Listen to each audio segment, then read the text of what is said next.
And we are live. This is Dark Journalists. What a fantastic crowd we have out there with us tonight already. And tonight I am joined on this Memorial Day broadcast by the lovely Olivia. Hi, everybody. And Olivia, kind of interesting with the holiday vibe out there.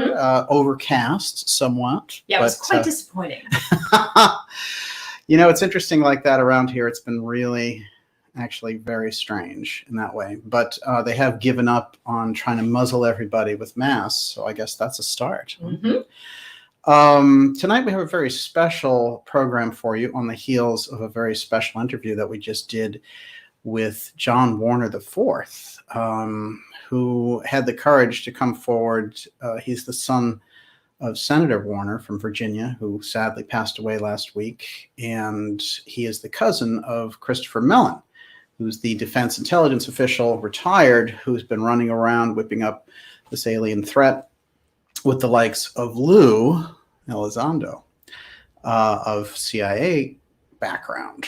And we've been outlining the things that they've been up to with the whole alien invasion threat. Of course, from day one, we've been watching them when the TTSA announced it. And I went back and looked at this. We actually did a show on New Year's Day 2018 with Chi Young about the whole thing and outlined all the CIA influence in TTSA. 2018? 2018. Wow. Think about that. So really, you know, it's been there. We got there with it, and a lot of people were like, you know, guys, TTSA is going to take us to the stars. You know, you're just jealous because they have disclosure at hand and all these kinds of things. But the problem for me initially was the executive board was all CIA people. I was like, that goes straight out the window. And also that John Podesta and Hillary Clinton had originally cooked it up. Yes, what do you got? This is terrible. Kelly Key says your flag lapel pin is somehow upside down if you can flip it. It's on the other side, right? We can't have that. Isn't that interesting? Day. Wow. Oh, that's like having... That's no fascinating. Good. There we go. It's taken care of. Thank you. Well, we have actually, and it's interesting to contemplate, we take a look at ourselves here getting into this whole June UAP task force report, which the media is drumming up as a huge threat and a huge revelation, and UFOs are here, and every CIA official on the planet's up there trying to take credit. That's suspicious right off the bat because it's supposed to be citizen-led, and the government's supposed to give us that information that we've requested, and they've kept it for 75 years. Completely under lock and key. So we find ourselves in an interesting place where now, instead of opening up those doors and saying, here's what we did and here's why we hid it, they're just saying, oh, we just discovered UFOs with TTSA and Lou and Chris Mellon, and we guess there really are a threat. So we need a lot of money for it and, you know, more secrecy, and we'll be able to bring in the alien threat now. So, you know, they kind of brought us from trauma to trauma on this because there are so many unanswered questions, of course, about the COVID crisis and all the unconstitutional actions that took place afterwards, along with a lot of the nanotech medicine that came out as a result. And all these things carefully scripted in the background and, of course, are taken care of years in advance. So this one we have to look at and say, how can we, with our knowledge base, spot out what they're doing and take into account the people who knew them and work with them well, that is intelligence and deep state officials who pull off false flag situations in order for greater control and to influence policy. Well, the one I want to start with tonight is Fletcher Prouty, because Fletcher Prouty was someone who was the liaison officer between the Pentagon and the CIA during the Kennedy administration. And when Kennedy was assassinated, he strongly suspected a CIA coup. And there's so many interesting things to his background. He wrote a book called The Secret Team about it, got out of government and outlined exactly how a lot of it took place and shared that information with a well-known DA in New Orleans named Jim Garrison, and Garrison was able to get off the ground And Garrison referred to him in his notes as Mr. X. Mm-hmm. So we are here in the X Steganography series 101. We've made it to 101 episodes here. And so it somehow seems appropriate that we start on that tip, because the modern era of this kind of obfuscation started with the Kennedy assassination. It goes back, of course, through World War II and World War I and the creation of the Fed and so on. But this one, I think, is the kind of genesis of the modern era of our secrecy society that has lasted really far longer than it should have. And in relation to the president's death, there were forces that could not let that secret out. And just think about this. That group now, the very same group that is offering you this wild UFO disclosure, and don't worry, we're going to give you everything, and all the UFO researchers are running over a cliff trying to kiss up to these people. They're the same group that says the Kennedy records, you can't have them. The Kennedy CIA records, you can't have them. So think about that. They want to give you information on UFOs, but they don't want to tell you what happened to President Kennedy 57 years ago. It's a long time ago. What could be in those records that they would even want to hold on to?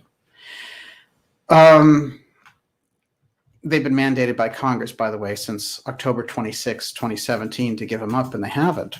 They get another chance in October of 2021, but, there's no interest in the media around that. So we find ourselves kind of facing off against a secrecy state who are now saying with open arms, come to us. We're going to give you all those juicy secrets. And by the way, you may need a vaccine passport in order to get them. So these are the people that we're dealing with, and we could never, forget that. I mean, there are good people in government, of course, and we see them every day. Governor Kristi Noem, for example, in South Dakota, and people like DeSantis really throwing this kind of tyranny off. But we have the Pelosi's and we have the Gavin Newsoms and so forth. So we have this structure that we need to be aware of. And when anybody says something, everyone in this ideas room knows that, oh, why would the government do that? They have their reasons, because they tend to lie to the population to harvest them. But especially when it comes to secrecy, the facade, the mask drops entirely, because that secrecy has been guarded by a group we referred to as X-Protect around the UFO file. This is the biggest national security secret. So with the CIA, which is the least trustworthy organ of the government, an extra constitutional organ of the government, offering that up to the citizenry, saying, we're going to give you disclosure, we have to understand that we're in a really kind of dangerous phase with them and with the people in the Davos crowd who want to do the Great Reset. And if you live in places like Canada and the UK or Australia, you know it firsthand. You've seen the severe lockdowns. If you know it in America, well, they're starting to loosen things up in America somewhat. But we've seen it. We've seen what they did in the big cities and what they tried to do here. They seem more successful at it in other countries where people had less freedoms, naturally, less guns. Whether you're an advocate for guns and the freedom to possess a firearm, it's written into the Constitution here. So there's no confusing that. So there is a kind of a culture of freedom that comes out of it, which I think gave them a lot of trouble in America. But then again, a lot of things went very well for them. So the question becomes, would they pull off an alien invasion? And they certainly are preparing for it, because the media, whenever they get excited about anything, it's war. Whether it's a pharmaceutical coup, the financial takeover of 2008, 9/11, we can go through a long trail of this. When the media gets into it, they're being instructed to get into it. So we're trying to figure out then, what are they trying to do with the UAP terror op? What is this all about? So we've been dealing with these people who are in the op. And what we've been seeing, which is quite fascinating, is that this goes back a long time. I want to read something that came out because we had a couple of shows on Lou Elizondo and Chris Mellon.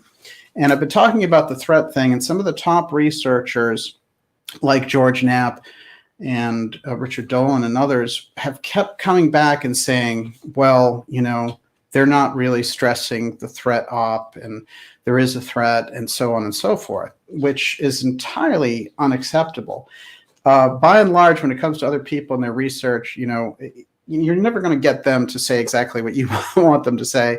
Everyone has their own track of research. The reason this is a little bit different is we get into territory where the Central Intelligence Agency is reaching in and trying to strangle information. I'm very aware of how the CIA does this, having worked around the media for a number of years.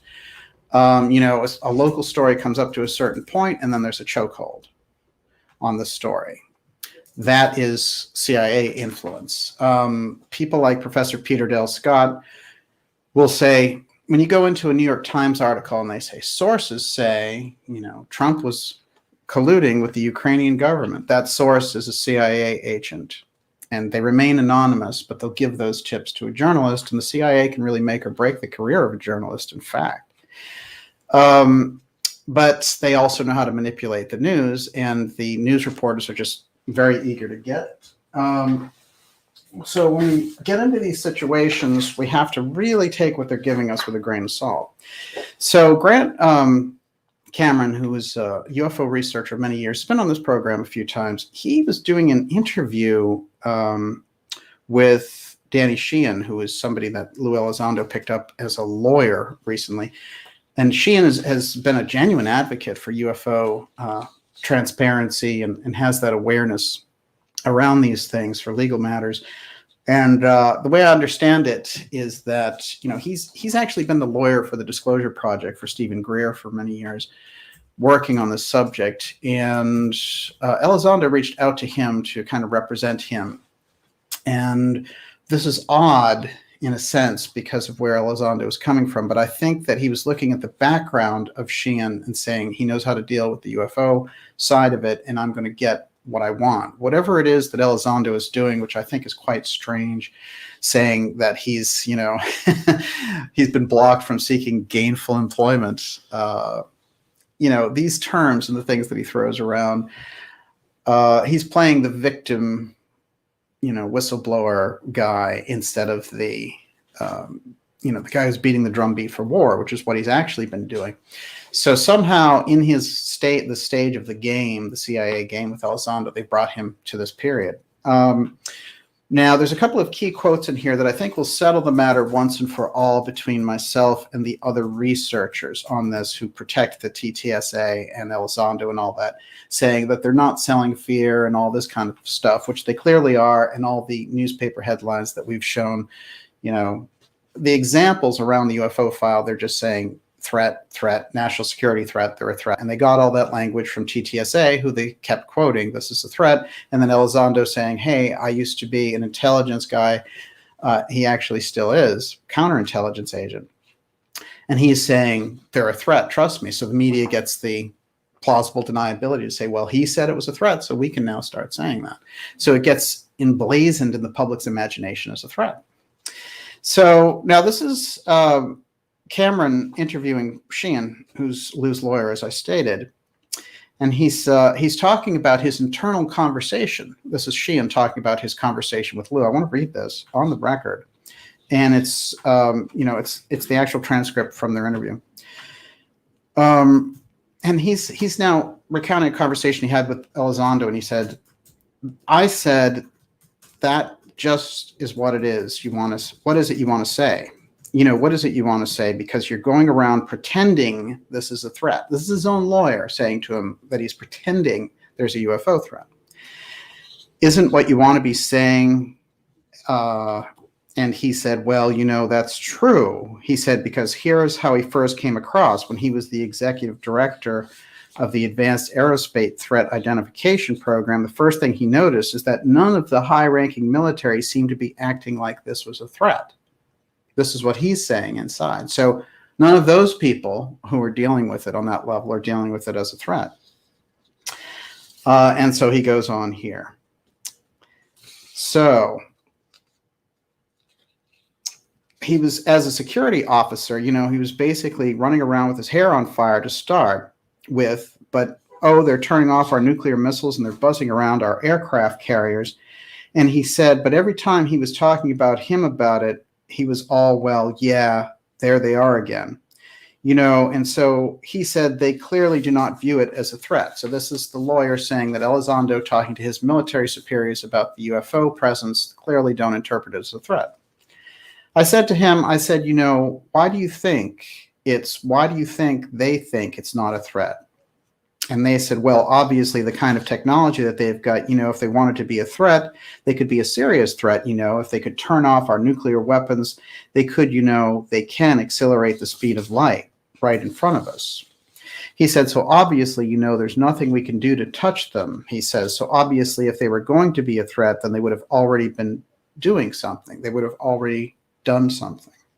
So he said, so both the fact that the high-level military people are treating them like they're not a threat, and that the fact is that if they were going to be a threat, they would have already done something. So that's what he said. They're not really a threat. So I said, well, he was still to the Stars Academy at the time. Elizondo was still part of To the Stars Academy. He left. And so now this is Sheehan saying, why do you guys keep on saying that? Why do you guys at To the Stars Academy, every time anybody turns a camera on you, you start talking about them being a threat? Good question. Finally, somebody asked. They said, well, it's because, that's how you can get people's attention. We can get people's attention because they're all worried about it being a threat. In other words, Elizondo is saying that the TTSA is instructing him to lie to generate attention. Now let's go further. This is just the transcript. And I said, yeah, look, you go down that road. This is Sheehan talking to his client. And I said, yeah, look, you go down that road, and you're going to get down that road too far, and you aren't going to be able to get off that road. You keep on flogging that dog, and you're going to get caught, And I said, you got to stop that. You got to back up out of that and stop. This is a lawyer advising his client. Stop lying. Stop pretending this is a threat. And so he started talking with other people inside To the Stars Academy and with Chris Mellon. And Chris and he both started getting distressed over the fact that To the Stars Academy people kept on telling them that they had to be presenting it like it's a potential threat because they were trying to get Congress to have an investigation about it. And he said the way to get Congress to have an investigation about it is to approach it like a threat. Not that there is a threat, but say there's a threat. Because the guys, the senators and Congress people, by the way, who do you think the TTSA people are who are giving them this advice? Well, there's 100 years of CIA experience on the board. My guess is it's the CIA people who know how to generate fear. This is what he says. And the guys, the senators and Congress people are just like Pavlov's dog. You ring the bell at them, to raise money, and they'll talk about a threat, Whether it's the Russians or the Chinese. But Lou said, we know it's not the Russians or the Chinese. We know everything they've got. With this, we know everything they got. They don't got that. So that's where it ends. So in that transcript, in that little interaction that Grant Cameron put up online with Danny Sheehan, this is Sheehan giving us a background view of Lou talking to him as a client, and Sheehan saying, look, I know that you're full of it with this threat thing, and the TTSA people are full of it with the threat thing. So why are you doing it? Get out of it. Stop lying. And he's saying, well, I went back to the TTSA, and they said, we have to lie. So the entire operation is a lie. It's a CIA lie to get a UFO threat, and now they've got the media hooked. This is a smoking gun transcript of Elizondo talking to his lawyer. And his lawyer, Danny Sheehan, is being honest there about the advice he's giving him and what Elizondo is telling him, that he's lying and being instructed to lie by the TTSA, who are a bunch of CIA people, minus the Bobo at the top, Tom DeLonge, that the CIA is using. So what we have is a CIA corporation gathering people around, sending them out to drum up a threat, which they've successfully done through the media. And they've been able to get senators on board because they know how to ring the bell and make the senators come like Pavlov's dogs for money. And then they say, here's the threat, you get the money. So that should be the end of the TTSA and the entire conversation. Leslie Kean, George Knapp, Richard Dolan, all those people that have been defending the CIA operation, just read the transcript of that small section of Grant Cameron's interview with Danny Sheehan, which he put up independently. It's very easy for them to access. So that's cleared up. Now what we have is all of these stories out there about the threat, because the media has been able to pick up on this unsubstantiated information that the TTSA CIA organization put out through mouthpieces like former Defense Intelligence Commission official Chris Mellon and Lou Elizondo. So, when it comes to pretending there's a threat to get something, in political circles, that happens when it comes, to getting finances for war and things of this nature. We've seen them lie. But when, it's actually illegal to know something is a lie and try to drum it up and create a false narrative like that. That's just the kind of activity that the Central Intelligence Agency engages in. And now we see there's a whole corporation behind this. So we have a public-private covert operation in play here. And now the media's been able to say, for plausible deniability, well, here's a threat. Is there a threat? And all this stuff based on what this CIA organization is giving them, which is plausible deniability. So we, on the independent research and media side, need to blow the op out of the water. And, when it comes to something which is already very heavily discredited, even though the UFO, history is there, the entire, history of it, the great researchers, people like Stanton Friedman, Jim Marrs, John Mack, they've laid out this incredible foundation for us. And we have, our fellow human beings who've had these experiences like Betty and Barney Hill and so many others across the world. That's a real foundation on which to pursue the UFO file, along with a lot of deep research that's come out. This thing, which they seem to be saying, hey, don't worry about it. We'll get everybody hooked on the threat thing and it'll still do some good for society, because they'll get to learn that there's a UFO thing out there. Well, if you introduce something in the public's consciousness, for the first time, and they're taking you seriously on the political side and the media side, and you're telling them, hey, we have an alien threat, that's what it's going to be. That's what you're embedding in them. That's the Pavlov's dog action there. So, this thing shouldn't be allowed to go any further. And, respectable people should be able to read that transcript and say, Lou is lying, Chris Mellon is lying, TTSA, CIA people are instructing them to lie. Who's behind them and the deep state operation to get an alien threat going? It's a very dangerous situation, especially after all the constitutional affronts of the lockdowns and all of the COVID madness and, the stripping of rights and the governors ordering emergency lockdowns and things like that, and getting us into this continuity of government type situation. So, when we look at this, we need to bring it around now. This is in combination with John Warner's incredible testimony.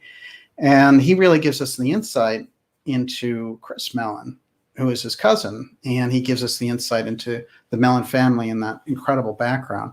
I highly recommend, and I've included the link in the description, that everyone watch that video. That's part 1. Part 2 is coming out. And I'm telling you, it's going to really expand our mind and blow away a lot of the nonsense that's out there. And, my hat's off to John for coming forward on this, because he did a remarkable job for us and we all appreciate it. Everyone, you're watching The Dark Journalist Show. Whew, that's just for starters. It's a special Memorial Day broadcast with everyone. It's great to be here with you. And we have a fantastic show that I've called Moon Chronicles, the UFO File Cover-Up. And the moon part's very interesting because it has 3 dimensions to it that I want to bring forward. And the third part is particularly interesting because it's the philosophical part. So there's almost like an esoteric branch to this right off the bat. And we go from the esoteric branch to what has been presented about the moon. And then we go to an actual location called Moon, which is in Pennsylvania, and which I contend is a kind of budding Area 51 up there in western Pennsylvania by Pittsburgh.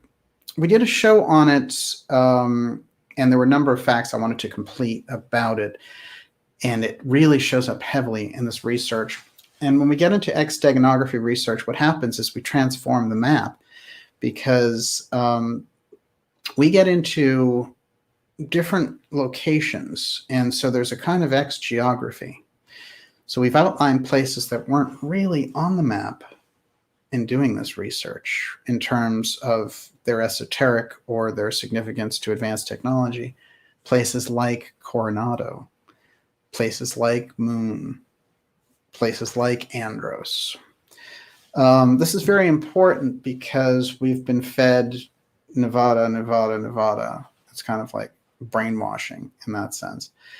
And, when they're coming up with all of these videos and things about UFOs, you'll notice over and over again it's San Diego.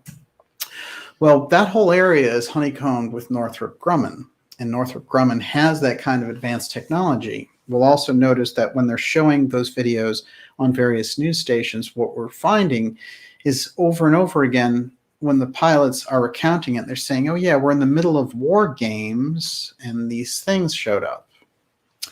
Or the Tic Tac was on my radar, whatever it happened to be. We know war games are very interesting because anytime you have these kinds of exercises, there's always a deep state connection. In 9/11, there was a major exercise going on that day about what would happen if we were attacked by a terrorist in airplanes. During the Boston Marathon, they were doing an FBI exercise. And what can happen is ops and deep state operators who are aware of these things can come in and piggyback on the back of an operation that's going on for confusion's sake, because then the people involved who are trying to manage the situation are saying, is this part of the exercise? There's a certain point when President Trump was presenting facts about COVID when he was president, and he turns to his Secretary of State, Mike Pompeo, who I always thought was the weak link in the chain for the Trump administration, and he says something along the lines, your exercise went live. And Pompeo kind of laughs it off and says, yeah, the exercise went live, but it's like they both are aware of something that happened out there in the background. And these are the types of things that, when we're looking at it, need to be looked at. Instead, what we have is a very, it's the media not challenging any of these things that come up. And over again, we're getting the commentary from people who are supposed to be experts like Nick Pope and all the rest, but they're roped into the op. So they're not giving actual analysis. And this is a big problem because those news announcers, it's an intentional thing. They're not asking any deep questions like, could this just be a hoax? Could this be the government creating a false flag invasion scenario? None of those questions enter into it. And the only thing that they need to do is to softly and a little bit at a time let it in there. We don't know what it is. We don't know what it is. In fact, the military has been studying it. The intelligence committees had those files for 75 years. That's a major part of the X research that we're doing. So we need to get on the same page about these things. And that's what this episode is going to be about. It's great to be here with you. And before we move on, Miss Olivia. It's amazing. We have how many channels that are devoted to 24/7 to news? Where's their investigative journalism? If this is coming up, yes. All they can do is bring some, quote, expert on to say the same talking points that they say on every other channel. But where are their reporters digging up all the research that we do? Right. Who are going back through history, who are going back through old cases, old stories, old researchers, you know, it's all there. It shows that it is orchestrated. It's orchestrated. It is. That is a really excellent point. They're also, you know, rolling out these pretty young. There's a guy who was working for the New Yorkers, like 24 years old, and I'm all for like young people getting into this and understanding, but to roll him in and expect him to know anything about the UFO file, you know, and he's just rolling off these facts, and it's without any understanding, because the whole point behind this operation is that the government has kept that operation down. It's not that the government doesn't know about it or needs to be nudged, you know, which is the TTSA thing. And Lou, when he comes out, and all those people, they come out and say, oh, they don't want to talk about it. They don't know anything about it, and they want to keep it that way. You know, it's ridiculous. I mean, these people are in the government. They know. And the strata that they're talking about, in particular, the Pentagon and the CIA, they definitely know. Okay. They might keep some senators in the dark. They might keep Congress people in the dark because they're like, you know, you're my dumb minion. I'll call on you when I need a war or something. And I'll manipulate you like Pavlov's dogs, like they said at TTSA. So when we think about it that way, you know, there's no logic to the argument. It's interesting, too, because it's bought hook, line, and sinker. And I made the quote last week about going in and seeing my bank teller and having my bank teller tell me, oh, I heard about UFOs. You know, they're getting it out to average people. But, and this is actually a point that Stephen Greer made, which I agreed with, which is he's saying this isn't like talking to a few hundred people in a UFO conference. You are speaking to the world about this, because of the attention that the deep state has put on it through the media. So therefore, if you're telling them that there's a threat, a potential threat of aliens firebombing you or something, with no evidence at all, I mean, the thing that they're coming out with these people, you know, like the filmmaker Corbell and all that, first of all, he doesn't ask any deep questions either. And, you know, they just sit there with the same thing, like the people, you know, it's the truth. We need to know, you know, and they're mimicking this kind of threat narrative. Look, the idea is this. The idea that those films and the things that they've released show a threat, they don't. You know, they're trying to say, oh, look, these 14 beach balls swarmed a Navy destroyer. You know, first of all, if it's a war game, you know, they have their own drones that can do that stuff. Nothing that I've seen has shown any superior, and they're using really bad footage on purpose so that we can examine it properly. I've had Russell Targ on this program, who is a physicist who analyzes things in aeronautics, and he looked at the Tic Tac, especially since his former teammate, Hal Puthoff, in the remote viewing program, is on board with TTSA. And he looked at it and he said, it's nothing like what they're pretending it is. First of all, that's radar footage. So it's not even a normal, you know, it's not even like you're getting that. So it's very easy to manipulate that for game purposes, one. And then two, it's not showing what it purports to be showing, which is, oh, this thing is turning around and doing all these wonderful things. So I've gone through on this program the background to the videos as well. So, you know, it's very sketchy background. And, you know, Chris Mellon came forward and said, someone handed them to me in the parking lot at the Defense Department, you know. And then one of the videos was released in 2007 on YouTube. Okay. So that was 10 years before they got released through TTSA. I mean, not exactly a bombshell. So what we have is the genuine UFO file and the genuine research around it. And then we have the CIA manipulation through the media trying to drag us into another emergency situation where they can get an emergency going because they get more emergency powers. And that all goes back to the Enabling Act and Hitler and all the rest. So these are the types of things I think that we need to keep uppermost when we're dealing with this topic. The worst thing that we've been seeing going on is that people in the field are going along with this and the whole threat narrative, not questioning these guys. They've let them off the hook for 3 years. Enough is enough, you know. That whole thing needs to move into a totally different level. And that's what we're doing with it. And I think the testimony of John Warner as well is a major signal that, you know, this entire paradigm is changing. And we need to lead that change. And if it's just you and I in the Ideas Room and Miss Olivia and Gigi Young and Joseph Farrell, who's coming on the show to speak about this next week, then it's us. Then it's up to us and we'll do it. But we're not going to fall for phony corporation spouting TTSA stuff with an executive board that has 100 years of CIA experience. I think it's fair to say they're going to have a CIA bias. And we already know the CIA controls the media, so that's a really big problem. And I think that it's the kind of thing that you could watch, you know, and just take notes on. But what they've done is they've reached across into the public with this, and they're using the UFO researchers and the alternative researchers to help do it. And so that's a red line, because you have to stop that kind of activity and call it out. And what's interesting is the more that we've been calling it out and bringing it to the fore, they're starting to change their language on the threat a little bit. Have you noticed? Very interesting indeed. So that it's becoming kind of flexible. Like it's potentially a threat now. Before it was just a straight up UFO threat.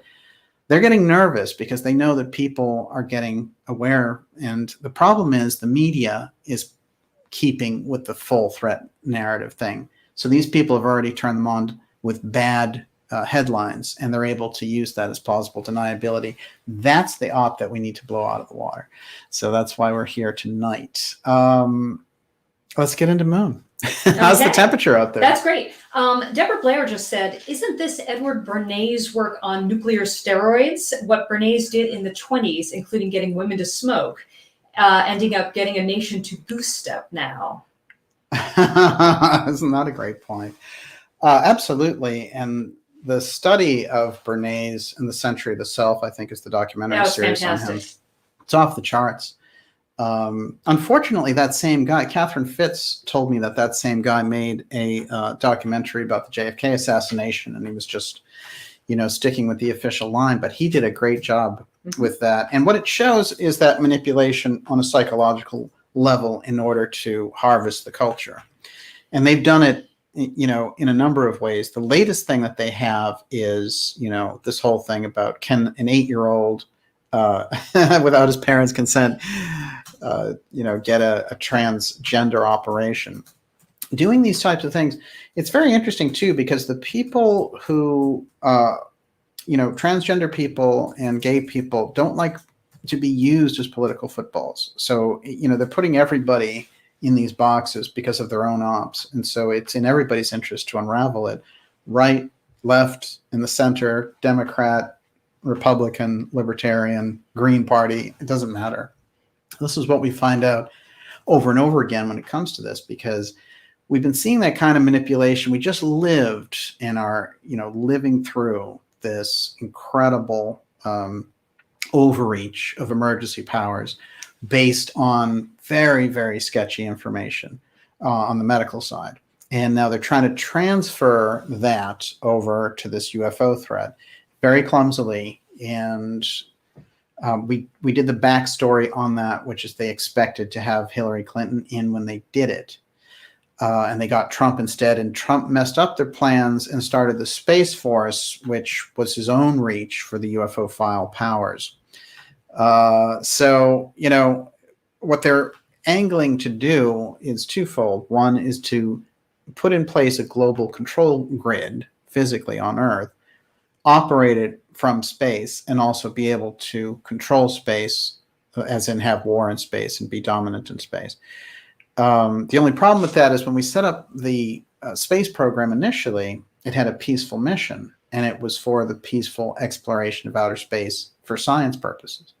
So we can't just lightly turn around and forget all that history and why it was founded and turn it into a warfighting domain, which is how they got the Space Force. So we're in an interesting situation, and we haven't got the leadership that we need. That's really essentially the issue that's going on. And so if we can get that kind of support in the public, unraveling these things, then we can get, I think, those people to come forward and say, it's in my best interest to save my country or the world. Everyone, you're watching the Dark Journalist Show. Wow. We started off with a bang here, and we've been in the middle of unraveling this op that's been happening on the alien invasion side. Of course, this all comes out of the UFO cover-up, which was orchestrated by very deep covert forces trying to keep a handle on this information. And I think what they're trying to do now is let out enough of it that they can kind of manipulate the situation. Now, we've seen warnings across the years from different figures like von Braun about a false alien threat scenario. And a number of very good researchers have taken that very seriously. And we know that they have it as a plan on the drawing board. So it's something that if we can expose it, just like Operation Northwoods, which is something that was presented to President Kennedy, which tumbled out kind of accidentally in 1997, amongst other documents. And Northwoods was the Joint Chiefs with the CIA coming in and saying to Kennedy, look, what we can do is we can create an incident and pretend a Cuban plane shot down an American plane with civilians on it. And they went through this whole false flag operation. And Kennedy's attitude was, get out of my office, basically. But these are the types of things that we've seen them operate on the public stage with, whether it was 9/11 or the Kennedy assassination or Iran-Contra. So we need to be aware that those things happen and that there aren't always officials who are approached with the plans, but also those officials don't always turn them down for more noble purposes the way Kennedy did.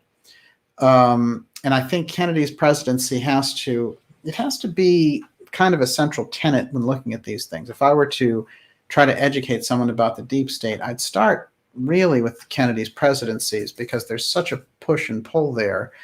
Because these guys in the deep state, they'd been building it up for generations. And Kennedy really came along out of nowhere with ideas of freedom and how the world could change. And they're looking at him and thinking, you know, you're from New Money and you don't have anything to do with what's going to happen in the future. We already have this game figured out. We're going into Cuba. We're going to take over Vietnam. You know, we're going to have a war machine. We're going to run drugs from the triangle in the east, and we're going to run it from Afghanistan. And here's this guy in the middle saying, we can set these countries free, have better relations with these other countries. We can tamp down the war tensions, even with the Soviet Union. And, you know, President Kennedy had his 104th birthday on the 29th. And it's quite significant to reflect on him and his life, because that presidency was cut so short, only in its third year. So we have no idea the great things he would have accomplished. But he did accomplish things like the nuclear test ban treaty. And during the Cuban Missile Crisis, he was able to defuse a nuclear war, which is unbelievably important.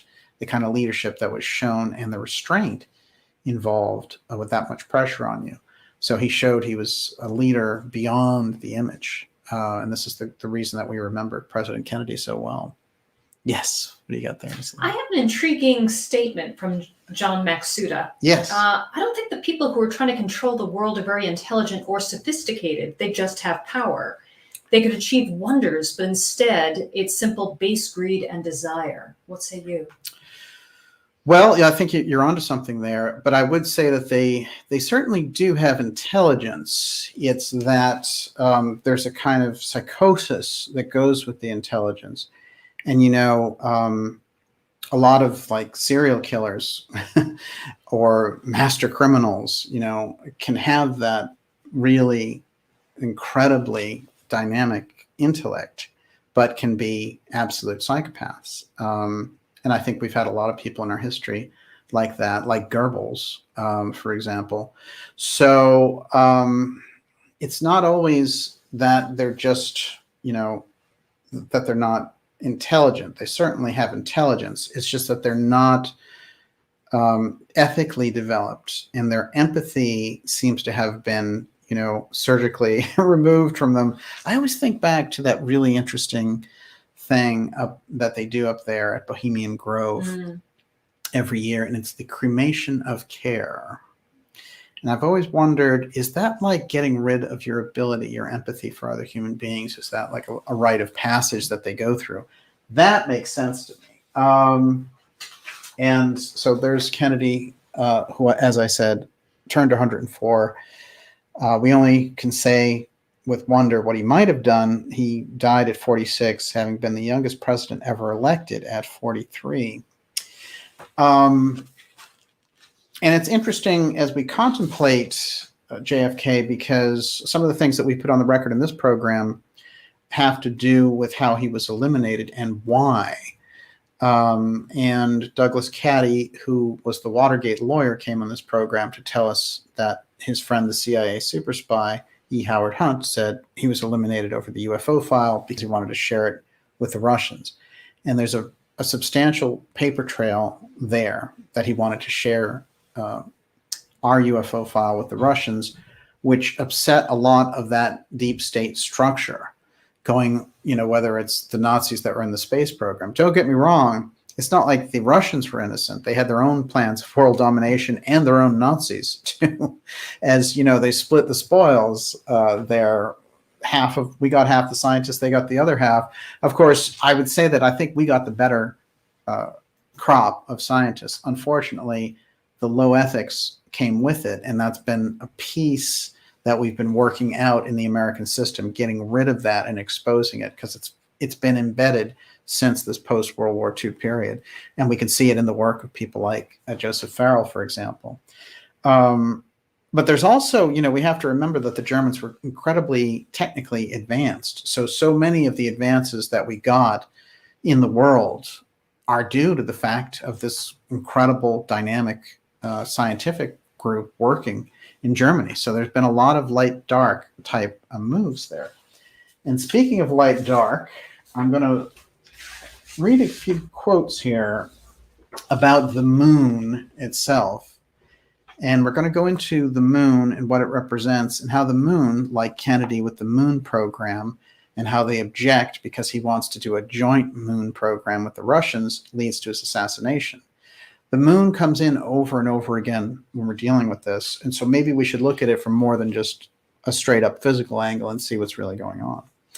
All right, this is the Gurdjieff quote. G.I. Gurdjieff, of course, of the Fourth Way schools, a mystery school teacher who appeared around 1912 and died in 1947, leaving behind a very interesting record of working with people to awaken them, having been in these Sarmoon brotherhoods for decades.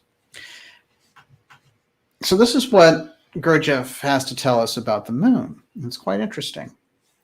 Everything living on the earth, people, animals, plants, is food for the moon. All movements, actions, and manifestations of people, animals, and plants depend upon the moon and are controlled by the moon. The mechanical part of our life depends upon the moon and is subject to the moon. If we develop in ourselves consciousness and will and subject our mechanical life and our mechanical manifestations to them, we shall escape from the power of the moon. I'm going to read the last part again. If we develop in ourselves consciousness and will and subject our mechanical life and all our mechanical manifestations to them, we shall escape from the power of the moon. That's quite a promise. Gurdjieff claimed that we lived under a certain amount of laws here that were inescapable without achieving a kind of higher consciousness on the earth. But when you get to the moon level and the influence of the moon, that density of laws increases dramatically. So even worse than the material laws on earth. Helena Blavatsky, who started Theosophy in 1875 and also came out of the mystery schools and the mystery school traditions and gave us Theosophy. This is her quote about the moon. Quote, "The moon is now the cold residual quantity, the shadow dragged after the new body into which her living powers are transfused. She now is doomed for long ages to be ever pursuing the earth to be attracted by and to attract her progeny.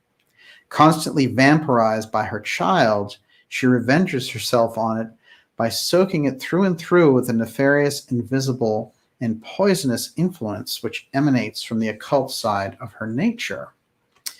For she is a dead yet a living body. The particles of her decaying corpse are full of active and destructive life, although the body which they had formed is soulless and lifeless. Very, very, I mean, you know, she's really going deep there.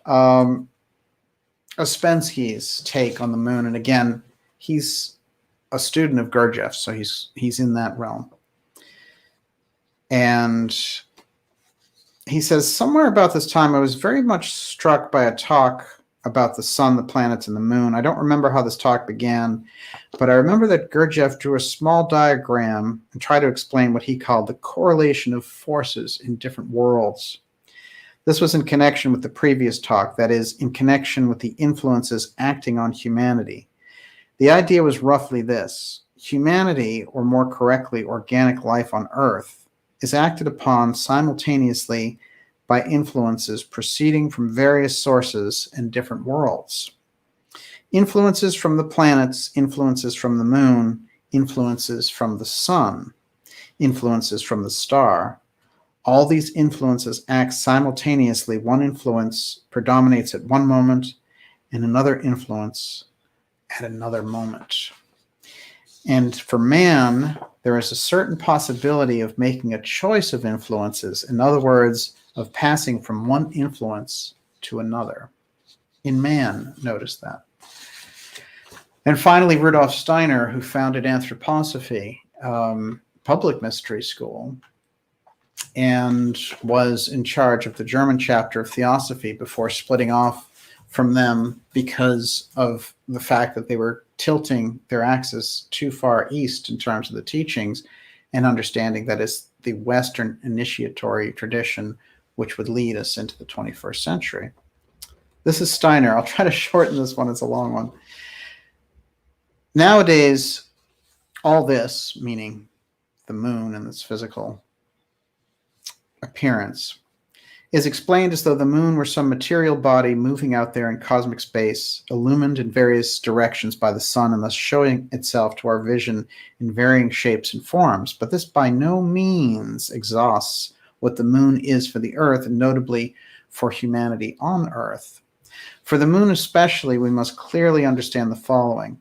When we look at something that represents itself to us so evidently in physical surfaces as a full moon, showing us a physical aspect, we see something altogether different in its appearance from what it is when it reveals itself as the new moon. The new moon, through all the cosmic relationships in which it stands, cannot reveal itself directly. We must now, however, imagine that in its influence the moon is absent when it does not reveal itself as an outward phenomenon.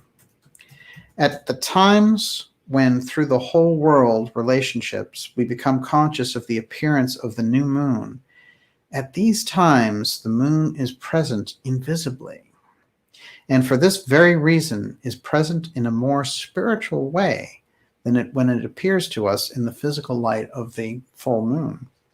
Thus, the moon is present now in a fully physical way, and now again in a fully spiritual way.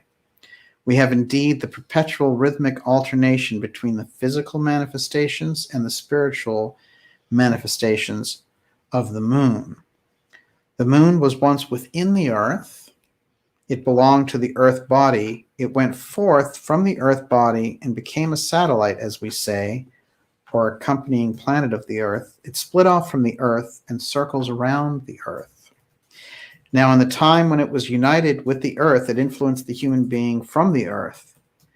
Man was, of course, a very different being when he stood and evolved on an earth which still had the moon within its body. The earth was impoverished by all that the moon contains when the moon went forth from it. So there we have some very interesting interpretations going forward from these three central major figures from the mystery schools, trying to tell us about the moon just beyond the, like, let's go up there and mine it for minerals or start a manned space station on it. It has a kind of psychospiritual influence on us, even beyond what it has physically. That's what they're trying to give us there. And it gives us a better idea when we see these geopolitical fights over space, over the moon program, over the fact that we stopped the moon program, Apollo program in 72, and now we promise after 50 years later to be going back, and no explanation of anything that happened in between. It's a historical anomaly. There are no questions asked in the research establishment, in the mainstream media establishment. It's just moving right along. But in fact, there's a very good reason for it. And we're going to get into some of that right now. Everyone, you're watching the Dark Journalist Show. This is a very special Memorial Day broadcast, and it's great to have so many of you with us here. This is X Series 101, and it is the UFO cover-up Moon Chronicles. We've been covering a lot around the alien invasion op, of course, which has been really pushed on us from the outside. And we have a lot of analysis coming forward around that. What I'd like to do now is take something that ties into that, which is the conversation that we had with John Warner about his family, the Mellons, and really take a look at some of the interesting things that the Carnegie Mellon University is doing in relation to the moon. And there's a lot of hints in this, I believe, if we go deep on it. We're also going to be looking at the NASA program for the moon coming up for 2024 and some of the odder aspects around it. And then I have a hardcore piece of the UFO cover-up and how it started. And it goes to the work of Kenneth Arnold, who gave us the term flying saucer when he was originally flying around Mount Rainier and saw these strange-looking saucer shapes, and gave us the modern wave of the UFO file. These things together, I think, will give us a better impression of what's happening, or I certainly hope so. This is interesting. There's a program out there called Moon Ark. And ARK? ARK, Okay. as in Noah's Ark. And Moon Ark is something that was started by the Carnegie Mellon Foundation and University. And I find it absolutely fascinating what they're trying to do here. So as part of these programs for going to the moon, by the way, they set all this up a while ago. And, you know, it's funny, in looking back on this, I wanted to mention something to you, Miss Olivia, which is sometime back in January, you mentioned looking out at the year before all the COVID-19 stuff hit, that you felt that the establishment was working on a vaccine that was going to be mandated for adults. And I thought that was very prescient on your part. And of course, we had focused on the injectables, and Catherine Austin Fitts had done the injectables fraud and all that. But still, when I went back and listened to that today, pretty insightful. Nicely done. But here we had the moon. And in 2008, Carnegie Mellon started this program for putting together things that they wanted to deposit on the moon as a kind of Noah's Ark. And the program got really interesting. There are a series of posters that came along with this. I want to show a couple of these posters before we get into it. One of them is the SpaceX Conquest.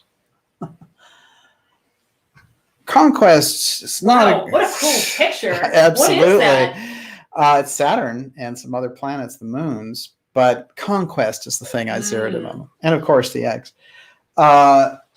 They really are implanting this idea, the conquest of space, and they're not letting us, kind of experience from a kind of psycho-spiritual level what that is, or even think about when Kennedy first announced the Great Frontier, looking out into space. This is meant to be a whole new frontier for humanity. And so the SpaceX, we're going to conquer it and we'll nuke Mars and all that, is exactly the wrong kind of attitude to take when it comes to these things, as is dragging war into space, which is a very big goal of the deep state. And in fact, has been since the Nazi era. They had thought about dominating things from space. This is where so much of their rocket program came from. Here's another one. Gateway, explore the Moon to Mars corridor. These are NASA posters now. Gateway, like a drug, pretty much. Wow. Quite interesting. So they're employing this type of thing to almost make it seem like, hey, it's a rave. And, and also we're going to like conquest and blow things up. So let's get into Moonarch a little bit. Moonarch will be a philosophical mini museum left on the moon for future explorers to discover. And Carnegie Mellon spent some real serious money on this. I'm going to read a little bit about this. In 2021, Carnegie Mellon University is sending the first museum to the moon aboard an astrobiotic lander. The project, called Moonarch, is a gift of life and hope to future humans embodied by all the arts, enlarging the lunar mission to ponder how the moon stirs the tides, the growth patterns of life, the rhythms of society. We just came through an incredible lunar eclipse on Friday. And so it's very kind of appropriate timing. The Moonarch is a highly collaborative and massively integrated sculpture that poetically sparks wonderment through the integration of the arts, humanities, and sciences, comprised of 4 independent 2x2 chambers and weighing a combined total of 8 ounces. This thing is nanotech central, and it's AI generated. I'm going to get into that. It contains hundreds of images, poems, music, nano-objects, mechanisms, and earthly samples intertwined through complex narratives that blur the boundaries between worlds seen and unseen. It is designed to direct our attention from the Earth outward into the cosmos and beyond, and reflect back to Earth in endless dialogue that speaks to our context within the universe. Moonarch, they started this in 2008, and it is going up as part of this moon program when they go up there in 2024. Ark is very significant, I think, for a lot of reasons, because that whole Noah's Ark, of course, they take all the animals, or all the DNA, as it were, and preserve it for humanity so humanity doesn't go down. I think there's a lot in this project, and the project involves 18 universities in addition to Carnegie Mellon. There are 2 identical Moonarchs, twins in every respect, and I think this is more of an occult feature. One headed to the moon and one to remain here on Earth to continue traveling internationally for exhibitions, festivals, and special presentations, aiming to engage people in ways that spark dialogue. The project itself, Moonarch, I think, gives us a very kind of strange overlay here of mixing nanotech with occult aspects. And I think we're starting to get a feeling that some of the things that they're doing with the moon programs, the enhanced moon programs that they have, or SpaceX taking over Mars, are a little bit different than the Apollo program, going around and inspecting rocks. It looks like they're really drumming in the, like, we're going to create this kind of 8th sphere environment in space and actually materialize it. And of course, the 8th sphere, which we've done a number of shows on with Gigi Young, remarkable insights in those shows. But the 8th sphere comes from the work of Rudolf Steiner, and you can imagine it as a realm, a kind of virtual reality realm.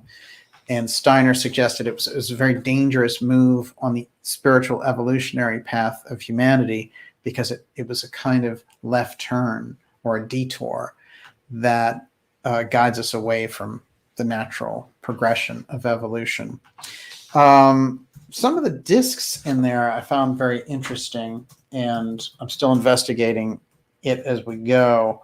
But I think we're going to be hearing a lot more about that, in fact. And what I'm reading more and more when we get into Mellon and what Carnegie Mellon have done is the incredible intertwined nature of DARPA in association with Carnegie Mellon. So that's, very disappointing for a lot of reasons. Of course, DARPA has basically trying to design high-tech war implements for better domination purposes. It's basically their mission. And they are using the best scientists and the biggest budgets to achieve these types of things. Boston Robotics was one of their projects, and that's where you see those weird robots that walk around like the Terminator. Of course, all of this technology, and I was a tech editor for 10 years, I know it quite well, can be used for incredibly positive purposes. But those mystery schools had warned us in those periods in the 20th century and before that when we got into this, there was going to be a real challenge. And this challenge is what we're facing off against now. It's maintaining a kind of spiritual sovereignty in the face of the advanced technology and using the technology correctly.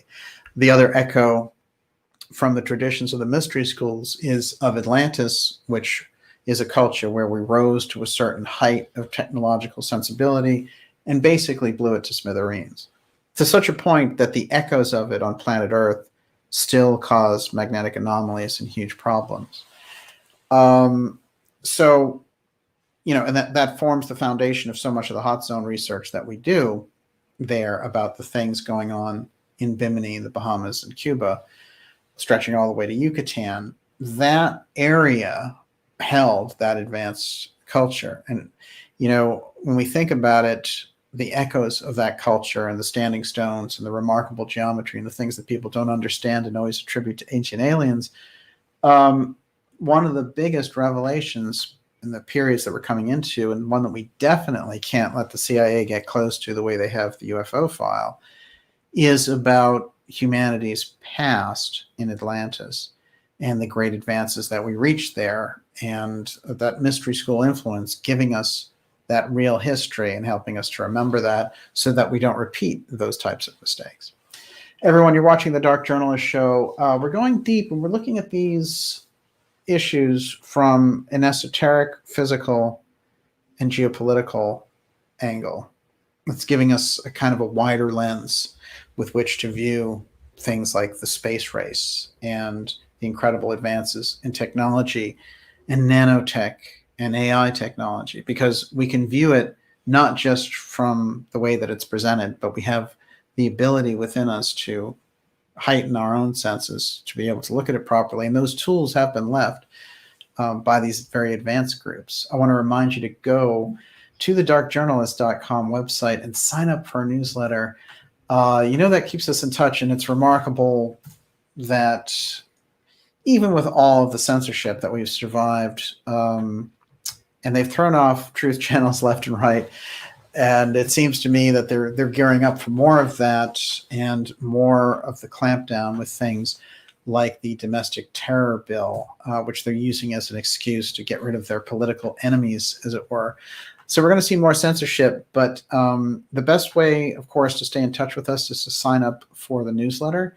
And basically, you get that once a week, and it'll just let you know the incredible shows that we have coming up for you, and also the remarkable interviews that are coming up, along with some very, very special events coming forward. You don't want to miss on that, and so we welcome you as members.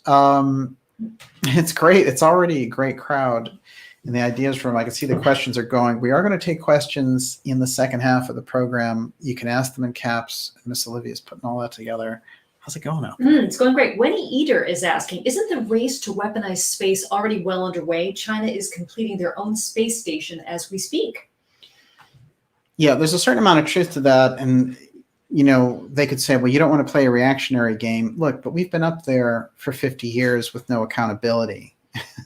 So don't tell me that the Chinese are ahead of us. That's a joke. We're the ones who have been up there. How could they be further along than we are? That doesn't make any sense. I have heard some very interesting, kind of the defense of the Space Force. And I think that there is a way to use the Space Force in a positive fashion, which I think was President Trump's goal. One of the leaders of the Space Force was fired recently because he criticized a book about Marxism, and the Biden administration and their defense secretary didn't like that, so they got him fired. I think we have a lot of problems in relation to this. The space war aspect, unfortunately, yes, they are moving to weaponized space. I believe that if you look at that period of SDI and Ronald Reagan, he was talking about developing a shield so that nuclear weapons could be rendered inert and, really we would be completely defended against them. And he spoke in that language all the time, shield, the American with a shield. But SDI had another purpose as well, which is they were aware of a very, very busy off-world culture, civilization. They were witnessing it back then, and I think they scared President Reagan at times with it, to such a point that he went into a meeting with Gorbachev, which is something that Gorbachev let out in 2015, and said, if there is an alien invasion, will you help us? And Gorbachev said he was completely serious. Now, when Gorbachev was recounting this, of course, the Russians have their own UFO file and are very aware and advanced on it, as does China. And I think that part of this UFO push is they're saying when China and Russia are up there and these private space guys are up there like Richard Branson, they're not going to be able to hide people seeing the UFO reality there. And so what are you going to do? You're going to have to give them some idea of what's happening up there, but they're trying to twist it. So they're trying to make it like it's a threat and we can defend you from the threat. So it's a very tricky period for humanity, and either humanity moves forward in that kind of freedom and inspiration and uses the technology wisely, or it moves towards destruction. And I think the issue is fundamentally the leadership. We've got an upside down dynamic with the leadership. The worst people have risen to the top. And we have some fine exceptions, thank God, but we need to somehow in the culture encourage the better people in the better system and support better people to represent us, because the people that we're getting aren't doing the job. I mean, just think about somebody like Nancy Pelosi. It's a real horror show. And Biden, I don't think we can even discuss Biden because I don't think there's much there mentally to discuss. I think he's just, a committee is running him and they're just hoping he hangs on physically while they do it. They were clearly going to choose somebody else. And because of the whole COVID madness, they were able to get him in. Yes. Space Ghost has a great question. Will politicians and countries be outcompeted by corporations, technocrats, and oligarchs in space/Mars/fleets? Well, it's interesting, right? Because we have Werner von Braun writing a novel about Mars and how someone named Elon would be running it. And now I think that what they're saying is when somebody like Bezos lands on the moon, that he becomes the king emperor of the moon, because they're not taking the Constitution up there with them. And we know that Bezos, this is a real scandal, and I've tried to point it out with so many things going on with this manipulation around the UFO file. I don't think I've really gotten it out.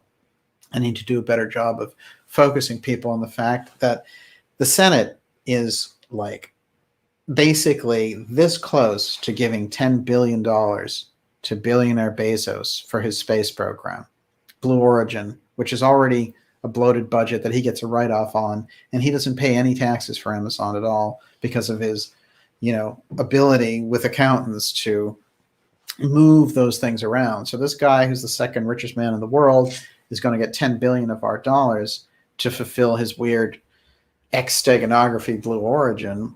That should be called out across the board. And, it is the kind of thing that if it's exposed enough, it will collapse, because the people who are voting for it in the Senate are trying to get on Bezos's good side. But that's pretty sick. And, you know, he just bought MGM. He bought the Washington Post a while ago. He now owns Whole Foods. And we know that Bill Gates owns half of the farmland in America. I mean, these guys, you know, there's not going to be anything left unless we stop them. And, you know, there's a way to peacefully stop them at this point. I highly recommend using every kind of legal channel and the biggest bullhorn that we can to, you know, establish some kind of a standard where these people aren't allowed to do these things. In the case of Gates with the farmland, one of the things that RFK Jr. uncovered is that he had used shell companies to do it. He hadn't done it and written his own check and said, "Hi, I'm Bill Gates, I'm buying your farm up." He'd used these companies and done it in a very clandestine fashion. That's not good. Because now we don't know who we're dealing with when we're talking about organic food or whatever. It's Bill Gates, you know, hanging out behind there. And I don't think that, you know, because he has sex scandals or anything like that, I actually think that that's a diversionary tactic so that real researchers, you know, and people in the media are let off the hook from looking into his actual crimes. And I thought the same thing with Cuomo. I think these sex scandals are very interesting. I guess it's diversionary. It is. I don't think there's any question about it, but that's an excellent question. Since you mentioned Elon Musk, yes. David Termina has a great question. DJ, do you think Elon Musk wants to nuke Mars in order to kill off an indigenous species, kind of like a new version of the conquest of the Americas? You know, I'll tell you, when I went to the Secret Space Program Conference and hosted the roundtables in 2015, it's a while ago now, I met John Brandenburg, who was a government scientist, who said he wasn't actually sure why the government had let him come out and speak about different things. But the patterns that he saw on Mars, he said, were exactly the same patterns that you see after a nuclear impact. And he felt that there had been a war that had taken place there on Mars in earlier times.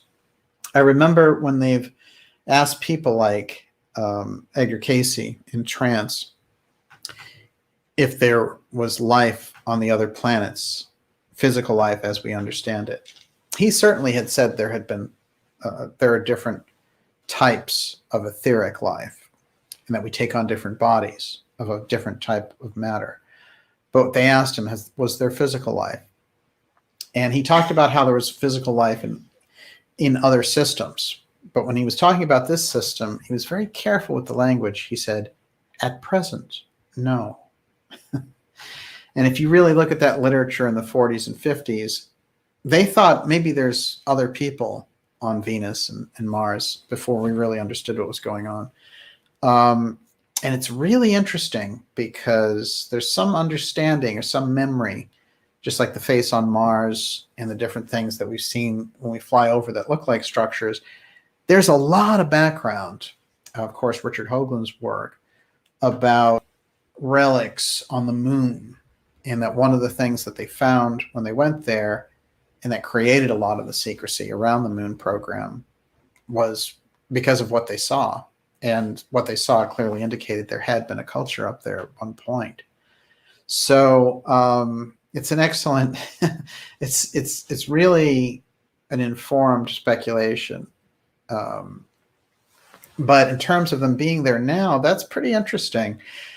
You know, it's funny when we look at these things because I don't think we'd find actual physical aliens on Mars who are from Mars there now. However, I think that there could be off-world civilizations who use it as a port. And one of the things, of course, the Ringmakers of Saturn author brought forward is that they presented to Reagan, hey, look at this ship. It's refueling itself in the rings of Saturn. And when they looked at it, the ships were gigantic. I think that those things do exist. And I don't think there's any doubt about it. I don't think that they've posed any threat to us. But I think that they, you know, look, I mean, there's another explanation for when we went to Mars, when we went to the moon and then stopped, that we were warned off. That I don't doubt that, you know, and I look to psychic work like Ingo Swann and some of the things that he said in relation to the moon. So I think there are some answers there. Yes. Steiner de God says, Steiner talks about other beings living on other planets, but he doesn't seem to say it's physical either. Chrissy wanted to know if Steiner ever spoke on UFOs. Well, this is the thing. In fact, he did. He talked about Vulcan men being here on Earth and humans having a kind of disdain for them. Ooh. Well, tell us more about that. That's very interesting. Do you mean, is this the whole Vulcan? There's warmth inside of them or something, and we're turned off by it? Is it? Yeah, it's very interesting. Well, there's an evolutionary track in the Steiner work that the harmonic forces, like the ones we see coming through the technological age here in the 21st century, creating that eighth sphere type environment, the idea is that they'll block us from developing the necessary warmth of what Steiner called Vulcan, which leads us to create new Jupiter. And creating new Jupiter is, it's basically like New Jerusalem in the Bible. That's the next evolutionary step in humanity, and all the things that were learned on Earth. The Earth basically becomes part of that new Jupiter. Now, he did speak about Vulcan men being here and how we didn't have regard for them. So, Did he give an example of a Vulcan man from history? Well, that's an interesting question, actually, because he talked about outside influences. I think about Casey's work in this relation, too, saying that they were training the Mayan priestesses to greet those who were coming in from other worlds. So we certainly have had that type of interaction face-to-face before. In Atlantean times, it seems that it certainly was a regular experience. Something about over time, our culture went down. So we went from a high technological, high spiritual place to a very dark age once we got past the Roman time. And we go into this era, and then what happens? There are still sightings of things. There are sightings of visitors. There may also be mystery schools who are in control of that technology at a certain point. Actually, I had a couple of things on that front that I wanted to bring out here. And Miss Olivia, if you've got another one, go for it. Najat was saying we can all interact with Vulcan beings. Of course, she is studying the Steiner work. So the Vulcan beings are here to help us, but we humans are rude to them. Yeah, this is what Steiner was indicating. But look, we're talking. It's interesting because we're getting into a cosmology in a sense, and also talking about actual experience. Think of Findhorn. He developed this incredible garden in Scotland, and he was working on anthroposophical biodynamic farming. But instead, what happened was, by doing this, by using the principles, he created this wonderful garden, and what happened? Nature sprites became visible to him.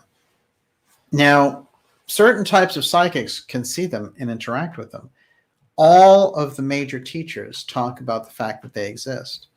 But to be on that level and also to have our, one foot in everyday life and one foot in that life, I think if you are working in a natural environment, you can have those types of interactions. I think when you get into the cities, they also are possible, but they'll probably become more difficult if you think about it. So, but I think there's a lot to unravel there. I do want to take something to task about the whole ancient alien thing. It leaves out the Atlantis story, and it's a problem, I think, also. This technology shown in this Egyptian cartouche, which is well known, clearly shows a helicopter, a submarine, and other types of flying vehicles. Behind it also is a bee, and it's clear that in Gurdjieff's work, he talks about the Sarmung and how their symbol was a bee because they would preserve the honey of knowledge. So I believe especially since this panel was hidden behind another one, that this is a reference to that ancient technology and holding it. Because I think after we had this destructive period after Atlantis, those who were initiates in those cultures, when they moved into other places like Egypt, said, we can't have the same thing happen again. So we're going to keep this as a trust in the mystery schools, the understanding of it. And the echo of the things that happened in that period and the kind of doorway to the higher consciousness that exists there has something to do with the X-steganography, which was reanimated in the 20th century through, I believe, through the Masonic groups, because when they started using it in these different government agencies and for advanced projects, it had harkened back to a much older tradition. So we find ourselves in a weird situation there with these cultures and understanding these cultures. You know, they're not alien cultures, they're advanced human cultures. That's quite a disclosure. That's something which reminds us of ourselves, because I've always said in relation to alien cultures, they're fascinating, but we have to regard them as peers in a sense. So our own advanced period that we're coming back into another advanced period, there's a lot of revelations about who we are there. I think that's the bigger disclosure, in fact, in the grand scheme of things. This one, of course, I remember seeing that when I was about 8 or 9 years old and thinking, that's an electronic device. I don't think there's any doubt about it. So the priests in those mystery schools maintained the tradition of the technology in a spiritual fashion without putting it into industrial use. And of course, things like the Baghdad battery and all the rest show that they had that ability, but for some reason weren't using it in a wide-scale fashion. And I believe that's as a result of the incredible destruction of Atlantis, which had its center, its last great center in Poseidia, according to the mystery tradition, particularly the Edgar Cayce work. That's Bimini, the Bahamas, the coast of Florida, that entire area we call the hot zone. That was all Poseidia. Everyone, you're watching the Dark Journalist program. Excellent questions here, moving us along. If you will allow me, I'm going to take us on a little tangent back to the birth of UFO secrecy and some of the strange things that happened there and how it connected in with the kind of political assassination machinery and how I came to discover the X-Protect aspect. And it comes out of Kenneth Arnold's work, in fact. And let's see, it's 10 o'clock now. We're going to be taking your questions. So let's say in about 15 minutes. How does that grab you? How's everything else out there? Great. Can you clarify something? Sure. Nenna says ancient alien stuff denies the intelligence and creativity of us. Is this what DJ is saying? Certainly not. Well, it's interesting. I think the problem is when they go back there, they say, oh, human beings couldn't do all this. Aliens must have done it. And aliens must have engineered humanity. Look, they could have had the ability to engineer humanity. It's very possible that they came in here and tweaked us. However, there was a very advanced group of Atlanteans, and they had the ability, they had incredible abilities, psychic abilities. They had the abilities with their technology to move through things. They could move through mountains, move underwater. And in some of those Casey readings, he talks how they could move throughout the universe. So did they have an advanced space program? The world and matter was different in this period. So we have to think of it that way. But they obviously were incredibly advanced spiritually. And that's the piece that's missing here. Because when we think of something as an advanced culture, we're thinking, oh, they're super high tech and all this stuff. In fact, though, a spiritually advanced culture would be transcending the whole thing, right? They'd be using the highest aspects of the technology. And so there's a remnant there of this advanced group who could do it all and who had the ability to pop open something like a laptop and communicate with the spiritual realm. That's the way that Casey described the Amelius group working with the two-eye stone technology. And the other group, the Belial group, after a while saw what they could do with it to basically dominate their neighbors. And so the other cultures and things that weren't as advanced, they come in there with, a couple of ships and some lasers, and it was, those guys had spears and,